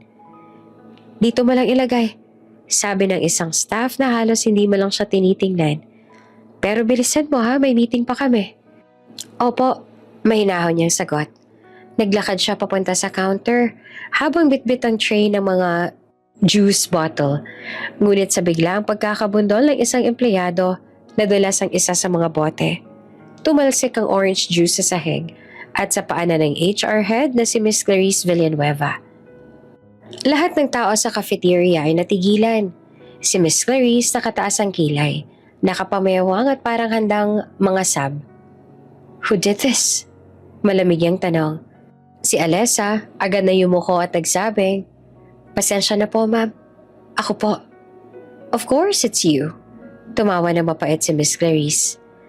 Kailan ka pa ba natutong maging careless? Buntis ka na nga. Wala ka pang pakialam sa paligid. Lumuhod ka. Punasan mo yan. Tahimik ang buong cafeteria. May ilan na nagpipigil ng tawa. May iba namang umiiwas ang tingin. Pero walang lumapit. Si Alessa nanginginig ang kamay. Nakayuko siya. Hawak ang tissue pero hindi agad makilos. Hindi dahil sa takot lang, kundi dahil sa hiya. Sa bigat ng tingin ng lahat. Bakit? May hinihintay ka pa? O gusto mong ako pang magpunas? Ang tono ng HR head ay parang kutsilyong tumatagos sa puso. Pero bago pa siya makaluhod, isang kamay ang humawak sa tissue mula sa mesa. Isang pamilyar na boses ang sumabat. Mahinahon pero matatag. Ako na po. Ang lahat ay napalingon. Si Gio naka-uniforme pa rin ng janitor pero nakatayo ng tuwid. Nakatingin kay Miss Clarice ng derechahan. Excuse me? Angil ni Clarice. Ikaw? Alam mo bang HR area to? Hindi mo trabaho yan. Hindi po pero tao rin po siya. Hindi dapat siya pinapagalitan ng ganon sa harap ng lahat. Sagot ni Gio. Kalmado pero matalim ang mga mata. Pagkatapos ay lumuhod siya at pinunasan ng sahig gamit ang basahan mula sa cart niya. Tahimik ang lahat at parang natulala. Habang pinupunasan niya, napatingin si Alessa. Gusto niyang pigilan si Gio pero wala siyang lakas. Ang init sa mukha niya, hindi lang dahil sa hiya, kundi dahil sa kakaibang paghanga. Pagkatapos ay tumayo si Gio. Pinunasan ng kamay at marahang sinabi, Wala naman pong masamang linisin ng kalat, pero sana may respeto pa rin tayo sa isa't isa. Tahimik si Miss Clarice. At sa unang pagkakataon, walang sumagot. Tumikim lang siya at naglakad palayo. Pero halata sa mukha niya ang inis. Pagkaalis ng HR head, lumapit si Gio kay Alessa. Okay ka lang? Tanong niya na halos pabulong. Tumango siya, pero nangingilid ang luha. Pasensya na. Ako dapat, huwag ka na humingi ng tawad. Hindi mo naman kasalanan. Ngumiti si Gio. Malumanay at inabot ang bote ng tubig mula sa tray. Uminom ka muna. Salamat. Mahina niyang sagot. Ngunit bago pa siya makainom, biglang lumabo ang paningin ni Alessa. Ang paligid umiikot. Sandali. Parang nahihilo ako. Agad siyang nasalo ni Gio, hawak sa bewang. Hey Alessa, relax lang. Huminga ka ng malalim. Sabi niya na may halong kaba sa boses. Ang mga tao sa paligid na pahinto. Pinapanood sila. May ilan pang nagbubulungan. Nako, paka-arte lang yan. Sabi ng isang babae sa likod. Ang OA, kakapunas lang, hilo agad. Ngunit hindi nakinig si Gio. Hinawakan niya na maingat ang kamay ni Alessa habang sinusubukang patayuin ito. May klinik dito, dadalhin kita. Umiling si Alessa. Huwag na, nakakahiya. Hindi nakakahiya ang alagaan ka. Tugon naman ni Gio, mahina pero buo. Habang pinapatayo niya ito, naramdaman niya ang bahagyang pag-igting ng tiyan ni Alessa. Napatigil siya. Alessa? Bulong niya na halos hindi marinig. Buntis ka, diba? Tahimik. Huwag ka mag-alala, sabi ni Gio na marahang nakangiti. Hindi kailangan malaman ng lahat. Basta okay ka, ayos na. Tumingin siya kay Gio at doon, sa unang pagkakataon mula nang magkita ulit sila, may lumambot sa puso ni Alessa. Hindi niya alam kung bakit siya kampante sa presensya nito. Parang may kilalang lambing. May koneksyon na hindi niya maipaliwanag. Tahimik silang naupo sa isang bakanteng mesa habang umiinom siya ng tubig. Si Gio naman ay tinitingnan siya mula sa kabilang side. Maingat, parang ayaw masyadong magtanong. Sa gitna ng cafeteria na puno ng mga bulungan, tila silang dalawa lang may sariling mundo. Isang sandaling puno ng pag-unawa, kahit walang salitang malinaw na binigkas. Salamat ulit. Bulong ni Alessa na halos pabulong. Ngumiti naman si Gio. Wala yon. Basta huwag mo hayaang apihin ka nila. Lalo na ngayon. Tumingin siya sa kanya. Nagtataka. Lalo na ngayon? Ngumiti lang si Gio. Pilit tinatago ang halong saya at kirot. May mga taong hindi nakikita ang halaga mo. Pero may iba din naman na hindi mo alam. Matagal ka nang pinapahalagahan. Sa sandaling iyon, pareho silang natahimik. Nagtagpo ang mga mata. Walang salita, pero malinaw ang koneksyon. Isang tinig na puno ng tanong at ng damdaming pilit nilang tinatago. At sa gilid ng cafeteria, may isang empleyado na nakatingin sa kanila, si Miss Perez. Tahimik pero may ngiti sa labi. Interesting, mahina niyang sabi. So, the janitor and the delivery girl, may something? Hindi nila alam, may mga matang nagmamasid na. At ang tahimik na sandaling iyon ng pag-unawa, maging simula ng mas malalim na pagkalantad ng mga lihim sa kumpanya at sa kanilang mga puso. Mabigat ang hangin sa cafeteria kinabukasan.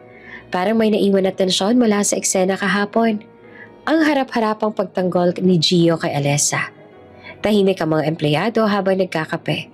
Ngunit ang lahat ay nag-uusap sa bulungan. Grabe no, yung janitor na yon ang tapang. Oo, para lang ipagtanggol si Alessa. Baka naman may gusto talaga siya doon. Buntis pa si babae. Baka siya pa ama. Nagpapanggap na walang narinig si Alessa habang inaayos sa mga dokumentong ide-deliver sa HR. Mahigpit ang hawak niya sa folder. Sinusubuhang kalmahin ang sarili, pero sa loob-loob niya, ramdam pa rin niya ang hiya at kaba. Habang naglalakad siya sa hallway, napansin niya si Gio, nakayuko, tahimik na nag-aayos sa mga basura sa corridor. Good morning, mahinang bati ni Alessa na halos pabulong. Nag-angat naman ito ng tingin, ngumiti ng marahan. Good morning, ayos ka na ba? Oo, salamat nga pala ulit kahapon ha. Ako, walang anuman. Sagot ni Gio, simpleng ngiti lang pero may lalim sa mata. Ngunit bago pa man nila maipagpatuloy ang usapan, isang matinis na boses ang biglang sumigaw sa dulo ng hallway. Gio! Napalingon ang lahat. Isang babaeng naka-high heels, naka-designer dress at may dalang branded na handbag ang papalapit. Mahaba ang buhok, kumikintab sa ilaw at halatang sanay sa mga matang tumitingin. Lauren? Halos sabay-sabay na bulong ng staff. Ang pangalan ay agad na kumalat sa paligid. Lauren de la Vega. Kilalang anak ng business tycoon at matagal nang lumabas sa mga business pages bilang rumored fiancé ng bagong VP in training ng kumpanya. Lumapit siya kay Gio na para bang may sariling spotlight. Oh my gosh, finally you're here! Sabay yakap ng walang pakundangan. Napatigil naman si Gio. Nanigas. Hindi agad makapagsalita. Narinig ni Alessa ang mga bulungan sa paligid. Fiancé daw? Siya pala yung jowa ng janitor? Hindi, tanga. Baka anak ng boss. Baka nagkakamali lang tayo. Baka si Gio hindi talaga janitor. Pero ang mas masakit pa kay Alessa ay ang mga sumunod na eksena. Tumalikod si Lauren, tinitigan siya mula ulo hanggang paa, nakataas ang kilay. At ikaw naman, malamig na boses ni Lauren. Ikaw yung delivery girl na pinag-uusapan ng lahat, di ba? Buntis ka raw. Hindi agad nakasagot si Alessa. Tahimik lang siya, pero halatang nahihiya. Si Lauren, naglakad palapit, nakasandal pa sa braso ni Gio. Alam mo, dapat marunong kang lumugar. Nakakahiya sa fiancé ko. Nagtatrabaho siya sa malaking kumpanya, tapos nakikipaglandian ka sa harap ng mga tao? Miss, wala po ako. Nanginginig ang boses ni Alessa, pero siningitan siya ni Lauren. Halatang gusto siyang ipahiya. Wala raw. Buntis ka, diba? Kaya mo siguro iniisip na makahanap ng lalaki na may pera. Typical. Ang bawat salitang binitawan ni Lauren ay parang sampal sa pisngi ni Alessa. Lahat ng tao sa paligid, walang kumikilos. Si Gio nakatayo lamang sa gilid. Nakayuko, mahigpit ang pagkakakuyom ng kamao. Lauren, please. Mahinahon niyang sabi. Hindi mo kailangang gawin to dito. Why not? Sagot ni Lauren, nakangiti at mapanlait. Gusto ko lang ipaalam sa lahat na may fiancé ka. So these girls, especially her, know their place. Lumingon si Alessa. Halatang gustong tumakbo palabas, pero pinigilan niya ang sarili. Huminga siya ng malalim. Pinilit manatiling matatag. Wala po ako intensyong makisali sa buhay ninyo. Mahinang sabi niya, pero buo ang boses. Nagtatrabaho lang po ako dito. Trabaho? Tumawa si Lauren na mapait. Mukha kang desperada eh. Alam mo ba kung sino ako? Tahimik si Alessa. Pero bago pa siya makapagsalita, biglang lumapit si Gio. Tama na, Lauren. Matigas ang tono nito. You're crossing the line. Crossing the line? Ngumiti naman si Lauren. Pero halatang panginginig ng boses. I'm just telling the truth, sweetheart. At sa puntong iyon, ginamit niya ang salitang iyon, sweetheart, na parang tinik sa dibdib ni Alessa. Lumingon si Alessa, mabilis sa pinunasan ng mata, at naglakad palayo. Alessa! Tawag ni Gio pero hindi ito tumigil. Si Lauren ay halatang nagtagumpay. Ngumiti sa paligid at hinawakan ulit ang braso ni Gio. Come on, let's go to your meeting. You can explain later. Ngunit sa loob ni Gio, nagngangalit ang galit at guilt. Gusto niyang sigawan si Lauren. Gusto niyang sabihin sa lahat kung sino talaga siya. Ang tunay niyang pagkatao. At kung gaano siya nagpapasalamat kay Alessa. Pero hindi pa yon ang oras. Kailangan niyang manatiling undercover kahit na masakit. Habang naglalakad sila ni Lauren palabas ang hallway, tahimik siyang nagsalita. Lauren, next time, huwag mo nang idama yung ibang tao. Lalo na si Alessa. Why do you even care? Singhal ni Lauren. She's just nobody. Tumingin siya sa malayo, sa direksyong nilakaran ni Alessa. Hindi siya nobody. Mahinang sagot naman ni Gio. Kahit hindi mo pa alam. She's the reason I'm still standing here. At sa kabilang dulo naman ng hallway, nakatayo si Alessa sa tabi ng elevator. Pinipigilan ng luha. Hawak niya ang tiyan, marahang hinahaplos at bumulong. Huwag kang mag-alala, anak. Kaya ko to. Ang pinto ng elevator ay dahan-dahan nagsara, habang sa likod, nananatiling nakatingin si Gio, puno ng pagsisisi at ng lihim na damdaming hindi niya pa kayang ipaglaban. Tahimik ang buong hallway ng corporate building. Tanghali pero ramdamang lamig ng aircon na tila dumadaan sa buto. Nakatayo si Alessa sa may gilid ng elevator, nakayuko Hawak-hawak ang maliit na sobre. Sa loob nito ay nakaipit ang isang ultrasound photo, ang unang larawan ng kanyang dinadala. Habang naghihintay ng tawag mula sa supervisor, nanginginig ang kanyang kamay. Gusto niyang umuwi agad. Pagod na siya sa mga bulong at tingin ng mga tao. Sa mga pasaring na, ang kapal naman, buntis tapos nagtatrabaho pa. Pero kailangan niyang kayanin para sa anak niya. Bumukas ang elevator. Sabay bumalaga si Gio. Nakasuot siya ng simpleng uniform, bitbit ang cleaning cart. Pareho silang natigilan. Ilang segundo ng katahimikan, pero para kay Gio, parang tumigil ang mundo. Pasensya na. Mahina ang boses ni Alessa, sabay iling at yuko. Mabilis siyang sinubukang iwasan si Gio, pero habang nagmamadali siyang lumakad, nahulog ang sobre mula sa kanyang kamay. Nagkalat ang mga papel sa sahig. Isang ultrasound photo ang lumapag sa tapat mismo ng paa ni Gio. Kasabay nito, mula sa bulsa ng bag ni Alessa, nahulog din ang kwentas. Iyong maliit na pendant na bilog, may ukit na buwan sa gitna. Napayuko si Gio, parang may humihila sa kanya pababa. Una niyang pinulot ang larawan. Nakita niya ang maliit na imahe, isang sanggol, may petsa sa taas. Same month, same year. Huminto siya at nanginginig ang kamay.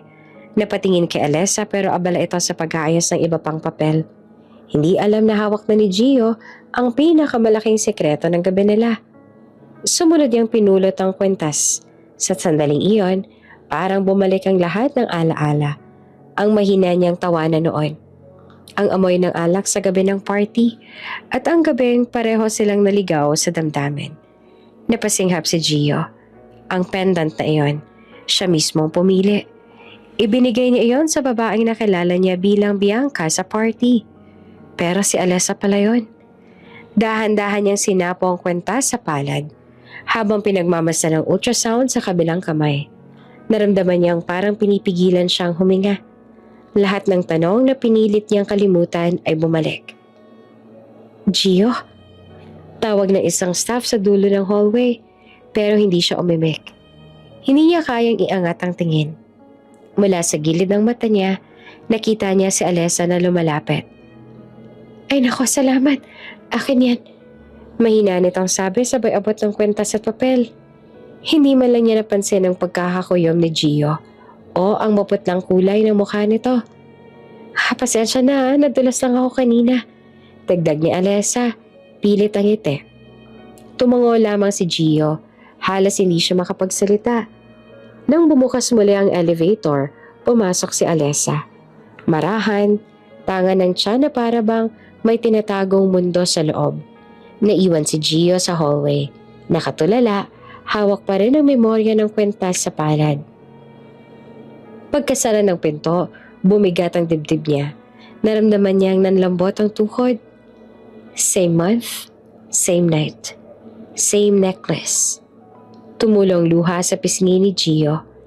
Marahan pero dire-diretso. Hindi niya kayang itagong emosyon. Kung tama ang kutob niya, ang batang iyon. Anak ko ba to? Mahina niyang bulong.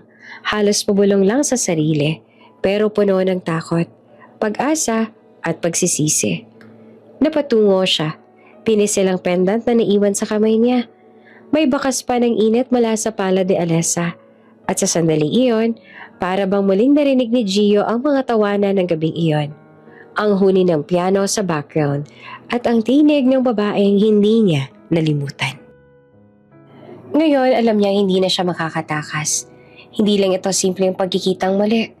Ito ang pagbabalik ng lahat ng kasalanan, alaala at pag-ibig na pinilit niyang itago. Sa labas ng building, tuloy-tuloy ang normal na araw. Mga taong abala, tawanan, cellphone rings, pero sa hallway na iyon ay may isang lalaki halos madurog sa katotohanang unti-unti niyang natutuklasan. Hawak ang dibdib, pumikit si Gio at huminga ng malalim. Hindi pa siya sigurado, pero ang kutob niya, malinaw, matalim, at hindi niya kayang baliwalain. Sa unang pagkakataon, nakaramdam siya ng takot na hindi niya kayang takpan ng kahit anong yaman o kapangyarihan. Ang takot na baka may anak siyang hindi niya kailanman nalaman. Lumakas ang hangin sa labas. Humahampas sa mga bintana ng maliit na rural clinic sa labas ng syudad. Kumukulog, kumikidlat. Sa bawat pagkidlat ay tila humahati sa dilim ng langit.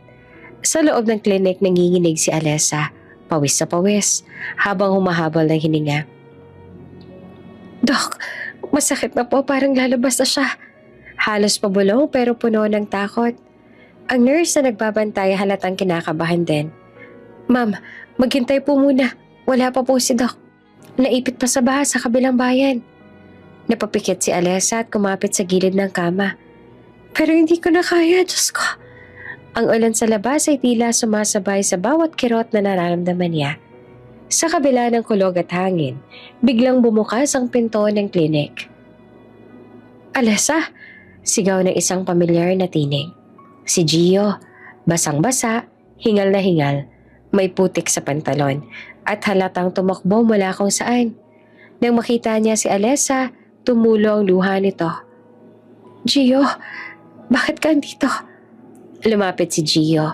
Walang pagdadalawang isip, hinawakan ang kamay niya. I told myself, I won't leave again. Ang boses niya ay nanginginig, pero puno ng tapang. Bumalik ako, kasi hindi ko kayang wala ka. Nagtaka man si Alessa sa mga sinabi ni Gio ay wala siyang magawa dahil sa mga nangyayari. Biglang kumidlat, sumabay ang malakas sa dagundong ng kulog. Ilang segundo lang, nag-blackout ang buong lugar. Nawala ang ilaw. Nawala ang lahat ng tunog maliban sa ulan at mga sigaw ng hangin sa labas. Brownout! Sigaw ng nurse. Wala rin tayong generator. Delikado dito. Sabi ni Gio at agad na inikot ang tingin. Nakita niya sa bintana ang lumulubog na bakuran ng klinik. Kailangan nating lumipat. May lumang bahay sa tabi ng kalsada.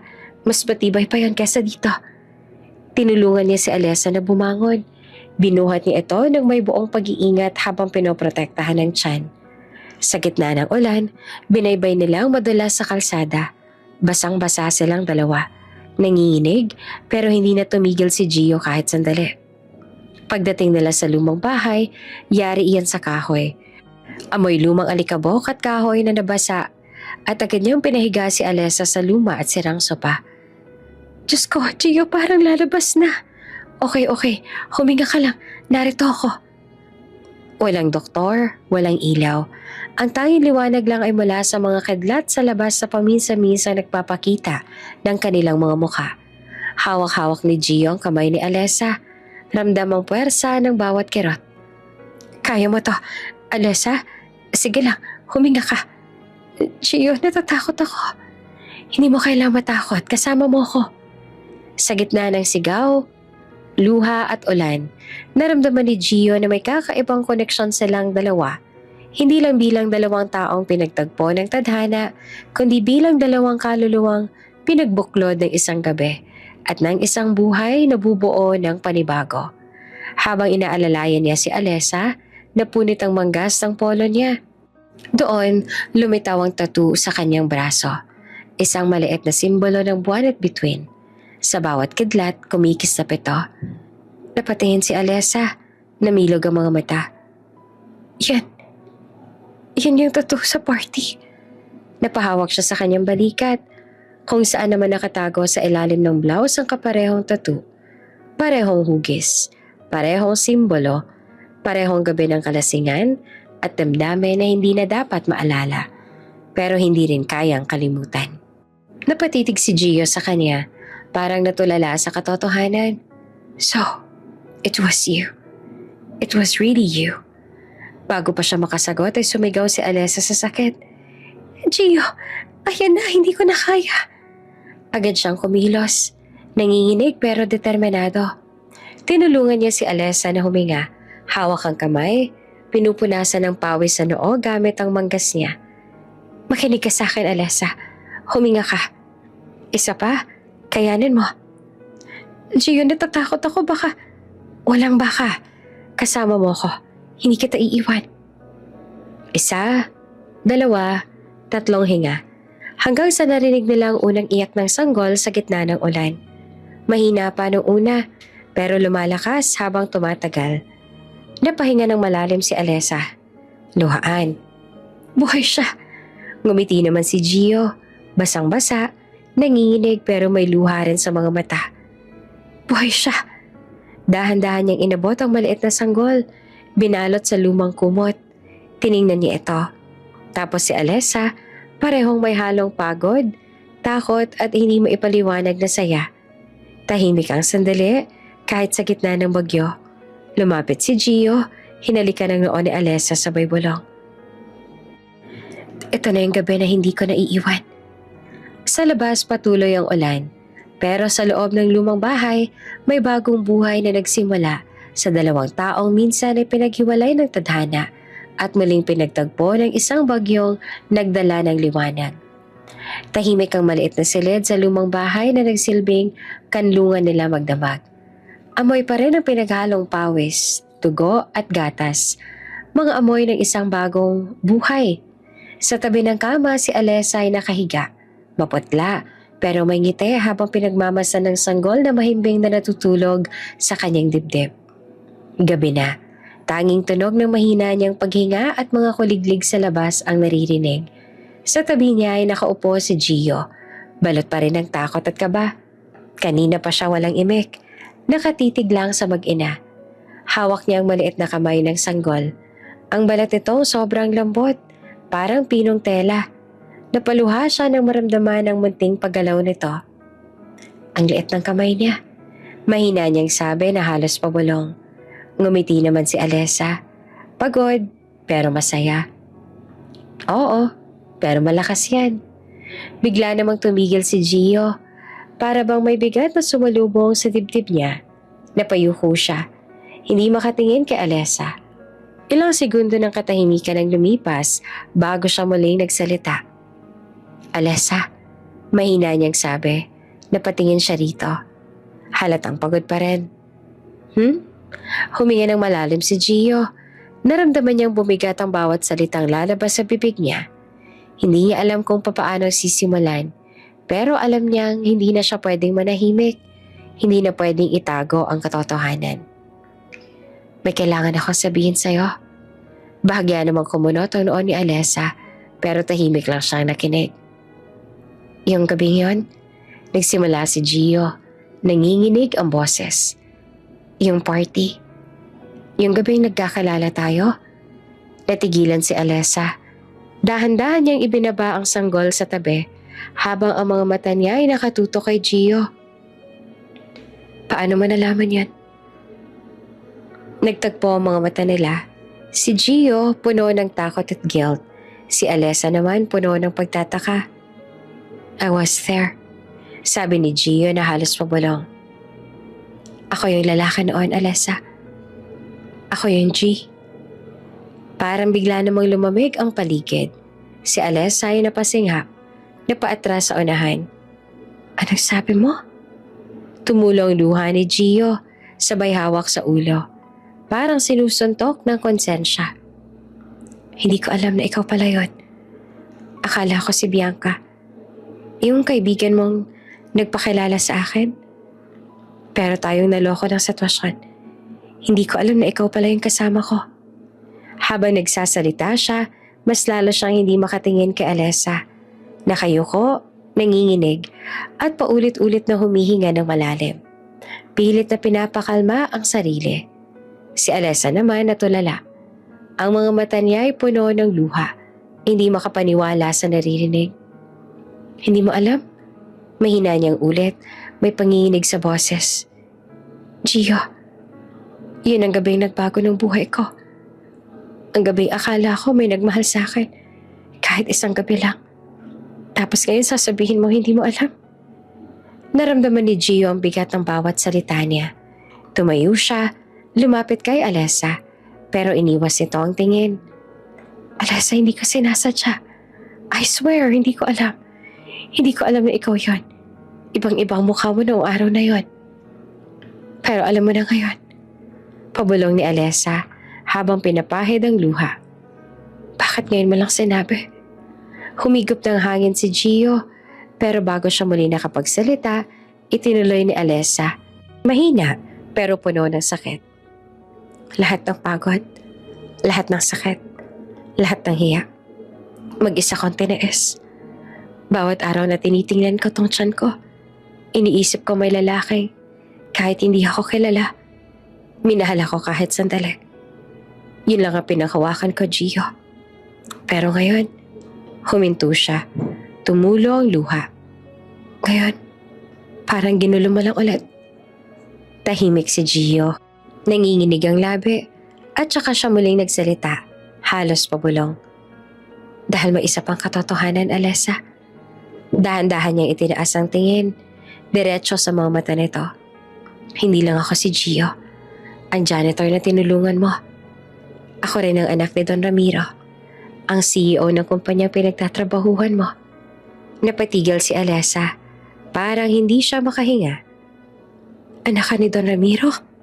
Tumango siya ng marahan. Undercover training. Sinubukan kong maranasan ang buhay ng mga empleyado bago ako maging vice president. Kaya ako naging janitor. Kaya ako nandito. Tahimik. Ramdam ang katahimikan sa pagitan nila. Parang humaba ang pagitan ng hinga ni Alessa. Napatakip siya sa bibig. Nanginginig.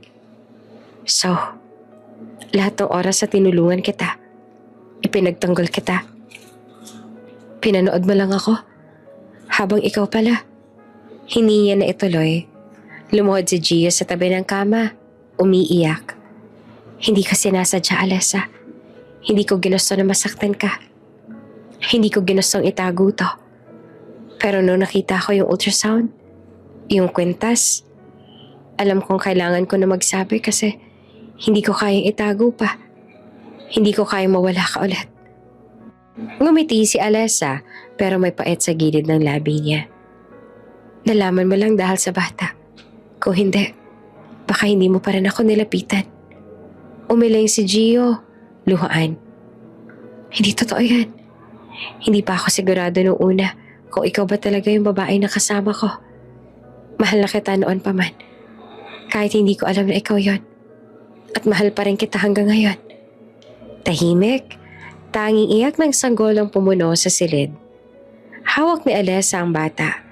Marahang pinatigil ang iyak, pero hindi niya mapigilang mapaluharin. Sa bawat pintig ng puso niya, ramdam niya ang sakit ng katotohanan. Ang pag-ibig na totoo pero puno ng kasinungalingan. Ang mga lihim na hindi niya hiningi.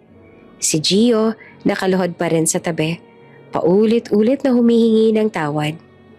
Please, Alessa, hayaan mong itama ko to. Hayaan mong patunayan kung hindi kita iniwan. Bumalik ako kaso wala ka na. Meron ako undercover training kaya hindi ko ikaw agad nakita.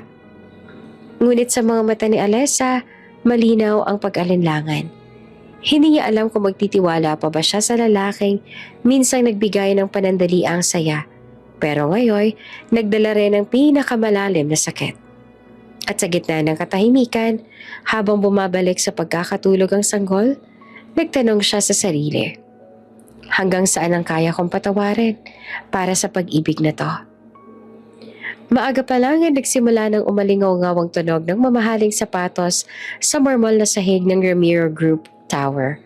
Ang bawat hakbang ay mabigat, sigurado at may otoridad. Nakatayo ang mga receptionist, nakanganga, habang dahan-dahang bumubukas ang pinto ng elevator. Mula roon bumaba si Gio, nakaitim na suit, perpektong planchado, at may kasamang 2 bodyguard. Hindi na siya lalaking may dungis. Nalangis sa uniforme ng janitor. Ang tindig niya ngayon ay parang ibang tao. Matikas, kalmado, ngunit may apoy sa mga mata. Tahimik ang buong lobby. Parang sabay-sabay silang natigilan nang makilala siya. Si Gio, bulong ng isang staff. Yung janitor, sagot ng isa. Halos hindi naman makapaniwala. Bakit siya may escort? Ngumiti lamang si Gio ng bahagya. Ang dating mahiyain at tahimik na empleyado, ngayon parang ibang nalalang. Ang anak ng may-ari ng kumpanya. Habang naglalakad papunta sa executive floor, sumunod ang mga mata ng lahat. Ang mga dating tumatawa sa kanya ngayon ay tahimik. Ang mga umiiwas noon ngayon ay nabubuntong hininga ng hiya. Sa 30 palapag, naghihintay naman si Don Ramiro sa kanyang opisina. Malawak ang silid. May mga antikong larawan sa dingding at tanaw mula sa bintana ang lungsod. Nang pumasok si Gio, hindi agad nagsalita ang matanda. Nakatitig lang ito sa kanya. Mahigpit, pero may kakaibang lambing sa mga mata. "You're back," mahinahon na sabi ni Don Ramiro. "Yes, sir," sagot naman ni Gio. Tinanggal ang kanyang shades. "Hindi na bilang janitor, pero bilang anak mo." Tahimik, nagtagpo ang mga mata nila. Isang ama na matagal na naghintay at isang anak na matagal ding nagtago.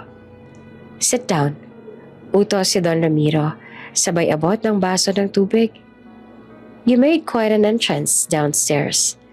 The staff are probably still recovering." Bahagya namang umiti si Gio. Baka kailangan nila ng kaunting gulat para maalala nila kung paano nila tratuhin ang mga nasa ilalim nila. Tumaas ang kilay ng matanda. So this is about power."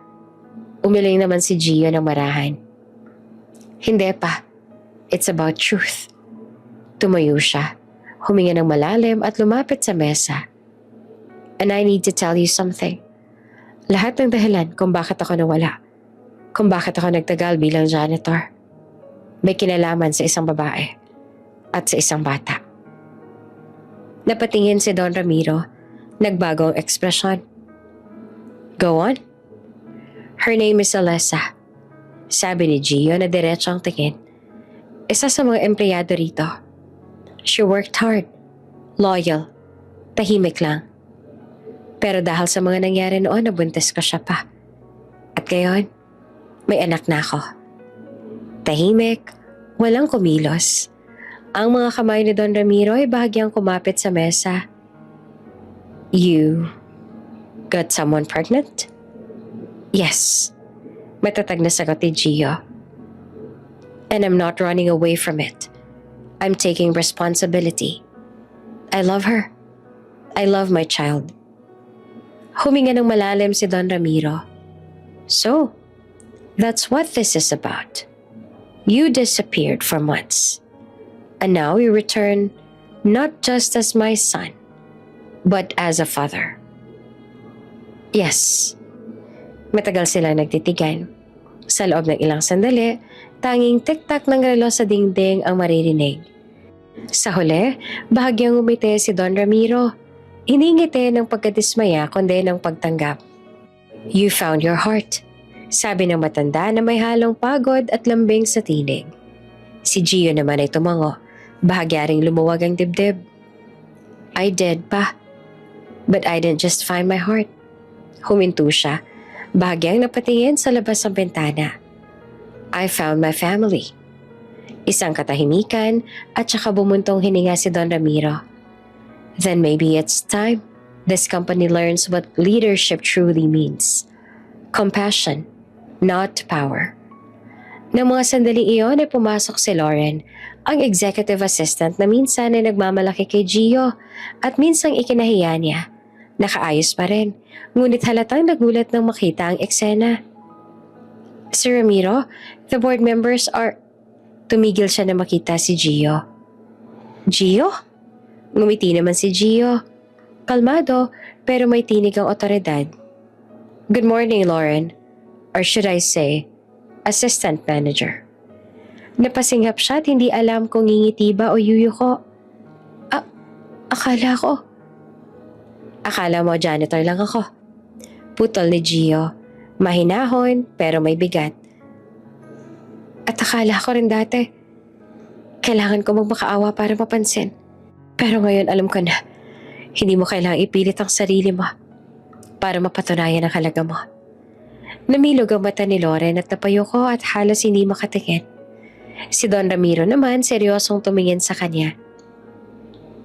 "Miss Lauren, from now on, I expect respect from all employees, whether they clean the floors or sit in this office."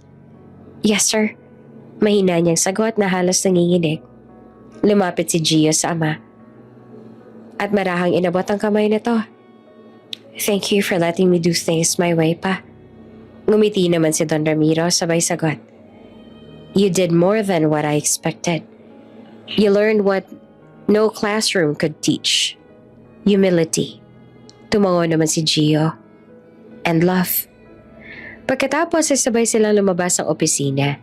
Habang naglalakad sila sa hallway, lahat ng empleyado ay tumigil sa ginagawa.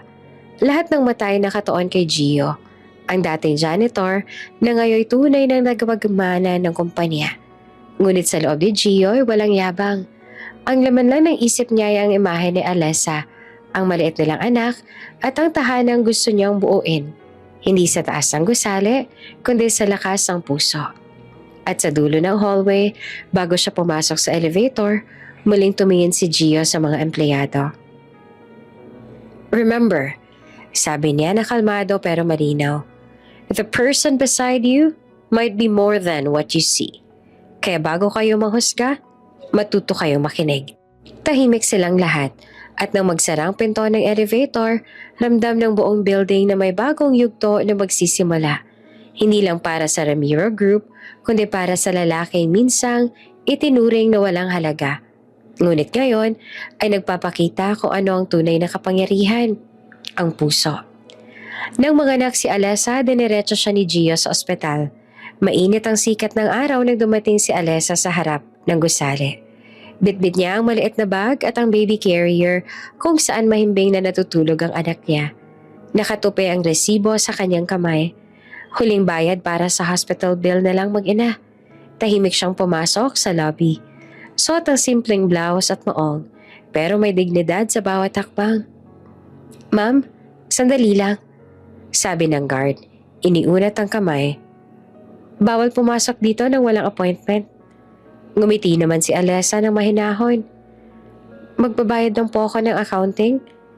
Pero bago pa man siya makalusot, biglang sumabog ang tunog ng malalaking hakbang mula sa main entrance. Bumukas ang mga pinto. Pumasok si Gio. Nakasuot ng maitim na suit. May kasamang ilang bodyguards at executive staff. Tahimik ang lahat, kahit ang receptionist ay napahinto rin sa pag-type. Matatag ang tindig ni Gio, pero sa mga mata niya may init at lambing na makita si Alessa. Clear the path. Malamig ang utos sa mga bodyguard. Mabilis sa mga umatras sa mga ito. At ang dating nagtaboy kay Alessa, ngayon ay nakayuko na at halos hindi na makatingin. Lumingon si Gio kay Alessa at nginitian niya ito. Hinahanap kita. Sabi niya na mahinahon pero may bigat sa bawat salita. Lumapit siya ng dahan-dahan, sabay tingin sa sanggol. At siyang dahilan kung bakit ako nagbago. Tahimik ang buong lobby. Ang mga empleyado ay nagkakatinginan. Tila hindi alam kung ano ang gagawin. Hanggang sa may isa sa mga bodyguard na marahang nagsalita. By the order of the air, everyone, bow down. Sabay-sabay na yumuko ang buong kumpanya. Ang mga dating nagmataas, ang guard, ang receptionist, pati ang HR head, lahat nakatungo na walang imik. Ilang saglit ng katahimikan bago lumapit si Gio kay Alessa. Wala kang dapat ikahiya, sabi ni Gio na may ngiti sa labi. Ang babaeng tumulong sa taong walang halaga sa paningin ng iba, siyang tunay na may puso. Tumulong luha ni Alessa. Gio, hindi ko naman kailangan to. Ginawa ko lang naman ang tama. I know, sagot ni Gio. Pero kailangan nilang matutunan kung anong respeto. Lumapit pa siya, marahang hinawakan ng kamay ni Alessa at hinaplos ang ulo ng anak nila. This is our family, sabi niya. At wala nang pwedeng manghamak sa inyo. Tumingin si Alessa sa paligid. Sa mga tao ngayon ay nakayuko, takot at napahiya. Hindi siya nakaramdam ng galit. Sa halip, nakaramdam siya ng kapayapaan. Hindi ko sila kailangang gantihan, Gio. Mahinahon niyang sabi. Ang mahalaga, tapos na ang lahat. May anak tayo, may buhay tayo. Iyon ang totoo nating panalo. Ngumiti naman si Gio at sa unang pagkakataon tila gumaan ang loob niya. Then, let this moment be the start of everything new. Bulong niya. Lumapit ang ilang executive at mahinang nagsalita. Sir, the board is ready. Tumango naman si Gio. Let them wait. This is more important. Lumapit siya sa mikropono sa gitna ng lobby. From this day forward, malakas niyang sabi, this company will uphold compassion above all. No more judgment, no more arrogance. I was once a janitor here, and I met the woman who showed me what true strength looks like. Tumitig siya kay Alessa. Her name is Alessa. She is my heart. She saved my life. Nagpalakpakan ng ilang staff. Tahimik noong una, hanggang sa buong lobby na puno na ng masigabong palakpakan. May mga lumapit at nagsabing, Ma'am, sorry po sa mga nagawa namin noon. Ngumiti lamang si Alessa.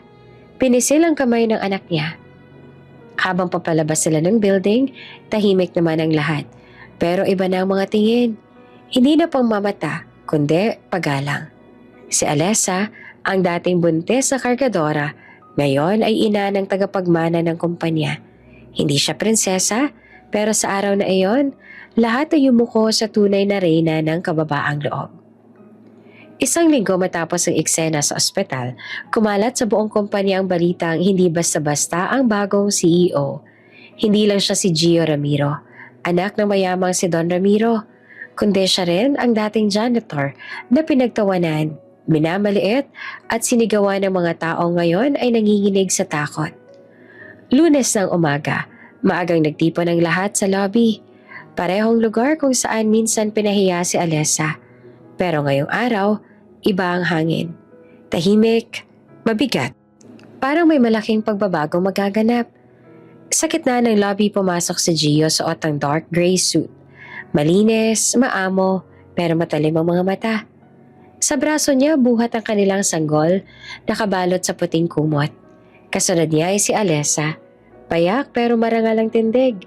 Nakasuot ng cream dress at may ngiti sa labi na may halong tapang. Good morning. Boses ni Gio na mababa pero malakas. Umaalingaw-ngaw sa buong hall. Today, we talk about justice. Tahimik ang lahat. Wala ni isang kumibo.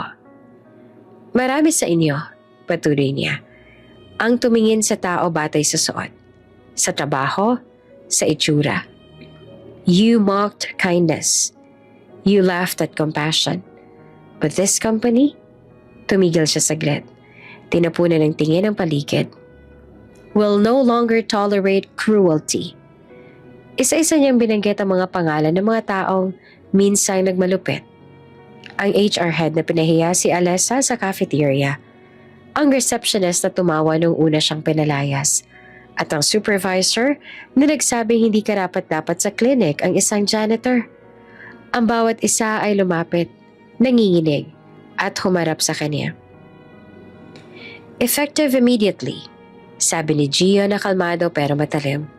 You are reassigned to janitorial and maintenance service for a full year, with full pay, but no title.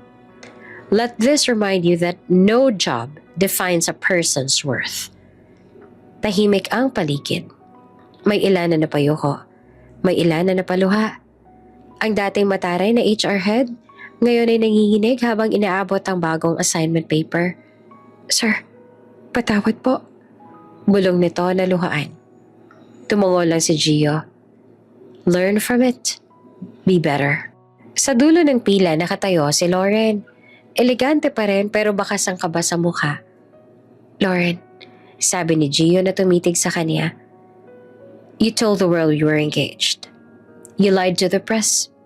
You tried to destroy her reputation. Gio, please.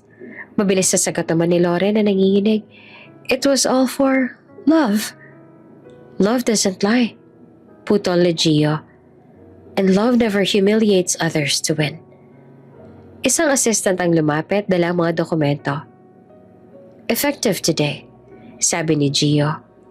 Your contract as PR director is terminated. Security, escort her out. Napahawak si Lauren sa dibdib, napaiyak. Pero bago pa siya tuloy umalis, lumingon siya kay Alessa. Sa unang pagkakataon, walang galit sa mukha nito. Puro hiya at pagsisisi. I'm sorry, mahina niyang sabi bago siya tuluyang inalalayan palabas ng building. Nang makaalis si Lauren, lumapit ang security guard na minsang humarang kay Alessa sa ospital. Nakayuko siya at halatang nahihiya. Ma'am, sir, patawad po talaga. Hindi ko alam. Ginawa ko lang ang trabaho ko. Ngumiti naman si Alessa ng mahinahon. Wala na yon. Lahat tayo natuto. Tumango si Gio. Ang mahalaga, hindi mo na uulitin. Tahimik ang buong lobby. Parang may naalis na bigat sa hangin. At sa gitna ng katahimikan, dahan-dahang lumapit si Gio kay Alessa. Buhat pa rin ang kanilang anak. Natingin sa kanya ng may ngiti. Nagulat ang lahat nang bigla siyang lumuhod sa harap ni Alessa. May kislap sa mga mata. May luha pero puno ng tapang at pagmamahal. Hinugot niya mula sa bulsa ang isang simpleng singsing. Hindi mamahalin pero makintab at may ukit na maliit na bituin. Kapareho ng pendant na kwintas si Alessa. Alessa, mahina niyang sabi na nanginginig ang boses. You've seen me at my lowest. As a janitor. A stranger. A coward who left without goodbye. But you still helped me when everyone else turned away. Hinawakan niya ang kamay ni Alessa, inilagay ang singsing sa palad nito. I was the man that night, and I will spend the rest of my life making it right. Mahal kita. Tumulo ang luha ni Alessa, hindi niya napigilan. Gio, mahal kita, Alessa. Ulit pa ni Gio, mahina pero malinaw, sabay tingin sa anak nila. And I promise this time, I'll never walk away. Hawak ang sanggol marahang inilapit ni Gio kay Alessa. Together, sabi niya, as a family. Wala namang salita si Alessa, tanging pag-iyak at pagngiti lamang. Tinanggap niya ang singsing sa mayakap sa kanya, palakpakan ng buong kumpanya. Hindi dahil sa takot, kundi sa paghanga. Ang dating janitor at ang dating delivery girl ngayon ay nakatayo sa gitna ng lobby. Magkahawak kamay. May bagong simula. Wala nang yuko, wala nang pagmamaliit. Ang natira na lang ay paggalang, hustisya at tunay na pag-ibig. Ang dating malamig na lobby ng kumpanya kung saan minsang tumulo ang luha ni Alessa sa hiya at pangmamata, ngayon ay nababalot na ng liwanag, halakhak at musika. Mga bulaklak sa bawat gilid, pulang carpet sa gitna at mga chandelier na kumikislap na parang mga bituin. Hindi ito basta kasal, ito ang araw ng pagtubos at pag-ibig. Tumugtog ang choir. Binubuo ng mismo mga empleyado minsang nandoon nung siya'y pinahiya. Ang kanilang mga tinig ay parang dasal. Malambing, totoo, at puno ng paghingi ng tawad. Sa gitna ng lahat nakatayo si Gio. Suot ang klasikong itim na tuxedo, ngunit sa mata niya halatang nangingilid ang luha ng tuwa. Hawak niya ang maliit na kahon ng singsing, simbolo ng pag-ibig na pinagdaanan sa luha. Bagyo at muling pagbangon. Dahan-dahang bumukas ang pinto, lumingon ang lahat. At doon lumakad si Alessa. Sa ilalim ng liwanag ng chandelier, suot ang puting bestidang tila gawa sa ulap. Ang bawat hakbang niya ay parang sagot sa lahat ng pagmamata noon. Bawat kislap ng mata niya ay paalala na minsan ang pinakamahinang puso ay nagiging pinakamatatag. Ang mga dating bumababa sa kanya, ngayon ay nakatayo, nakangiti, may halong hiya at paghanga. Sa harap naman ng altar na itinayo mismo sa lobby, naghintay si Gio. Nang magtagpo ang kanilang mga mata, tumigil ang mundo. Lahat ng sakit, takot at hiya ay napalitan ng payapang tibok ng puso. Nasa unang hilera si Don Ramiro. Nakangiti at pitpit ang kanilang anak. Maayos na nakabalot sa puting tela. Ang dating istriktong CEO ngayon ay isa ng mapagmalasakit na lolo na punong-puno naman ng pagmamalaki. Ang ganda niya, anak. Mahina niyang sabi kay Gio. Tumango si Gio na halos papulong. Tulad po ng nanay niya. Nasa tabi naman si Bianca, ang matalik na kaibigan ni Alessa, tahimik na umiiyak sa saya. Hindi ako umiiyak sabi niya sabay tawa, pero tuloy-tuloy ang luha. Grabe, dati kargadora ka lang sa likod ng building na to. Ngayon, ikakasal ka na sa CEO. Queen ka talaga, bes. Ngumiti naman si Alessa, sabay pisil sa kamay ni Bianca bago siya lumapit kay Gio. Nang magtagpo ang kanilang mga palad, ramdam ni Gio ang panginig, hindi dahil sa kaba, kundi sa bigat ng emosyon na bumabalik. Alessa, bulong ni Gio habang tinitingnan siya sa mata. Noon, nawalan ako ng direksyon. Pero nang dumating ka, tinuruan mo ako makita ang halaga ng bawat tao. At ngayon, sa harap ng lahat, ipinapangako kong hindi na kita iiwan. Tumulong luha ni Alessa pero ngumiti siya. Hindi mo naman kailangang mangako. Kasi sa puso ko alam kong totoo ka na ngayon. Palakpakan at hiyawan, kumanta ang choir ng You Are My Home, version na Tagalog at English. Habang nagsusuot sila ng singsing ay tila sumabay naman ang bawat ilaw ng chandelier. Kumikislap na parang mga bituing saksi sa pagmamahala nila. Pagkatapos ng seremonya, kinuha ni Don Ramiro ang baby mula kay Bianca at iniabot sa mag-asawa. Sa inyo na siya, sabi niya.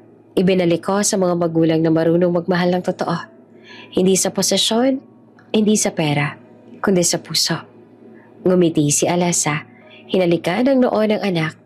Si Gio naman iniyakap silang mag-ina. Mahigpit, puno ng pasasalamat. Nag-flash ang mga kamera. Bumagsak ang mga confetti. Ang choir kumanta ng masiglang awitin habang ang mag-asawa ay naglakad sa pulang carpet. Hawak kamay, may ngiti sa labi at pag-asa sa mata. Sa likod nila nakasabit sa dingding malaking karatalang may bagong motto ng kumpanya. Sa bawat manggagawa, may kwento ng dangal. At sa boses ni Gio, maririnig ang huling linya. Malambing, may tinig ng pagmamalaki at pagmamahal. Dati siyang kargadora. Ngayon, reyna na ng pusong minsang nanghina. Pero, nagwagi. Isang kwento ng pagbangon, pag-ibig at hustisyang ipinaglaban. Hindi sa galit, kundi sa kabutihang nananatiling matatag hanggang dulo. Bago ka pa lang sa channel neto, ibang kwento ni Ate Jane, istorya mo, ikwento ko. Huwag kalimutang pindutin ang notification bell at subscribe button.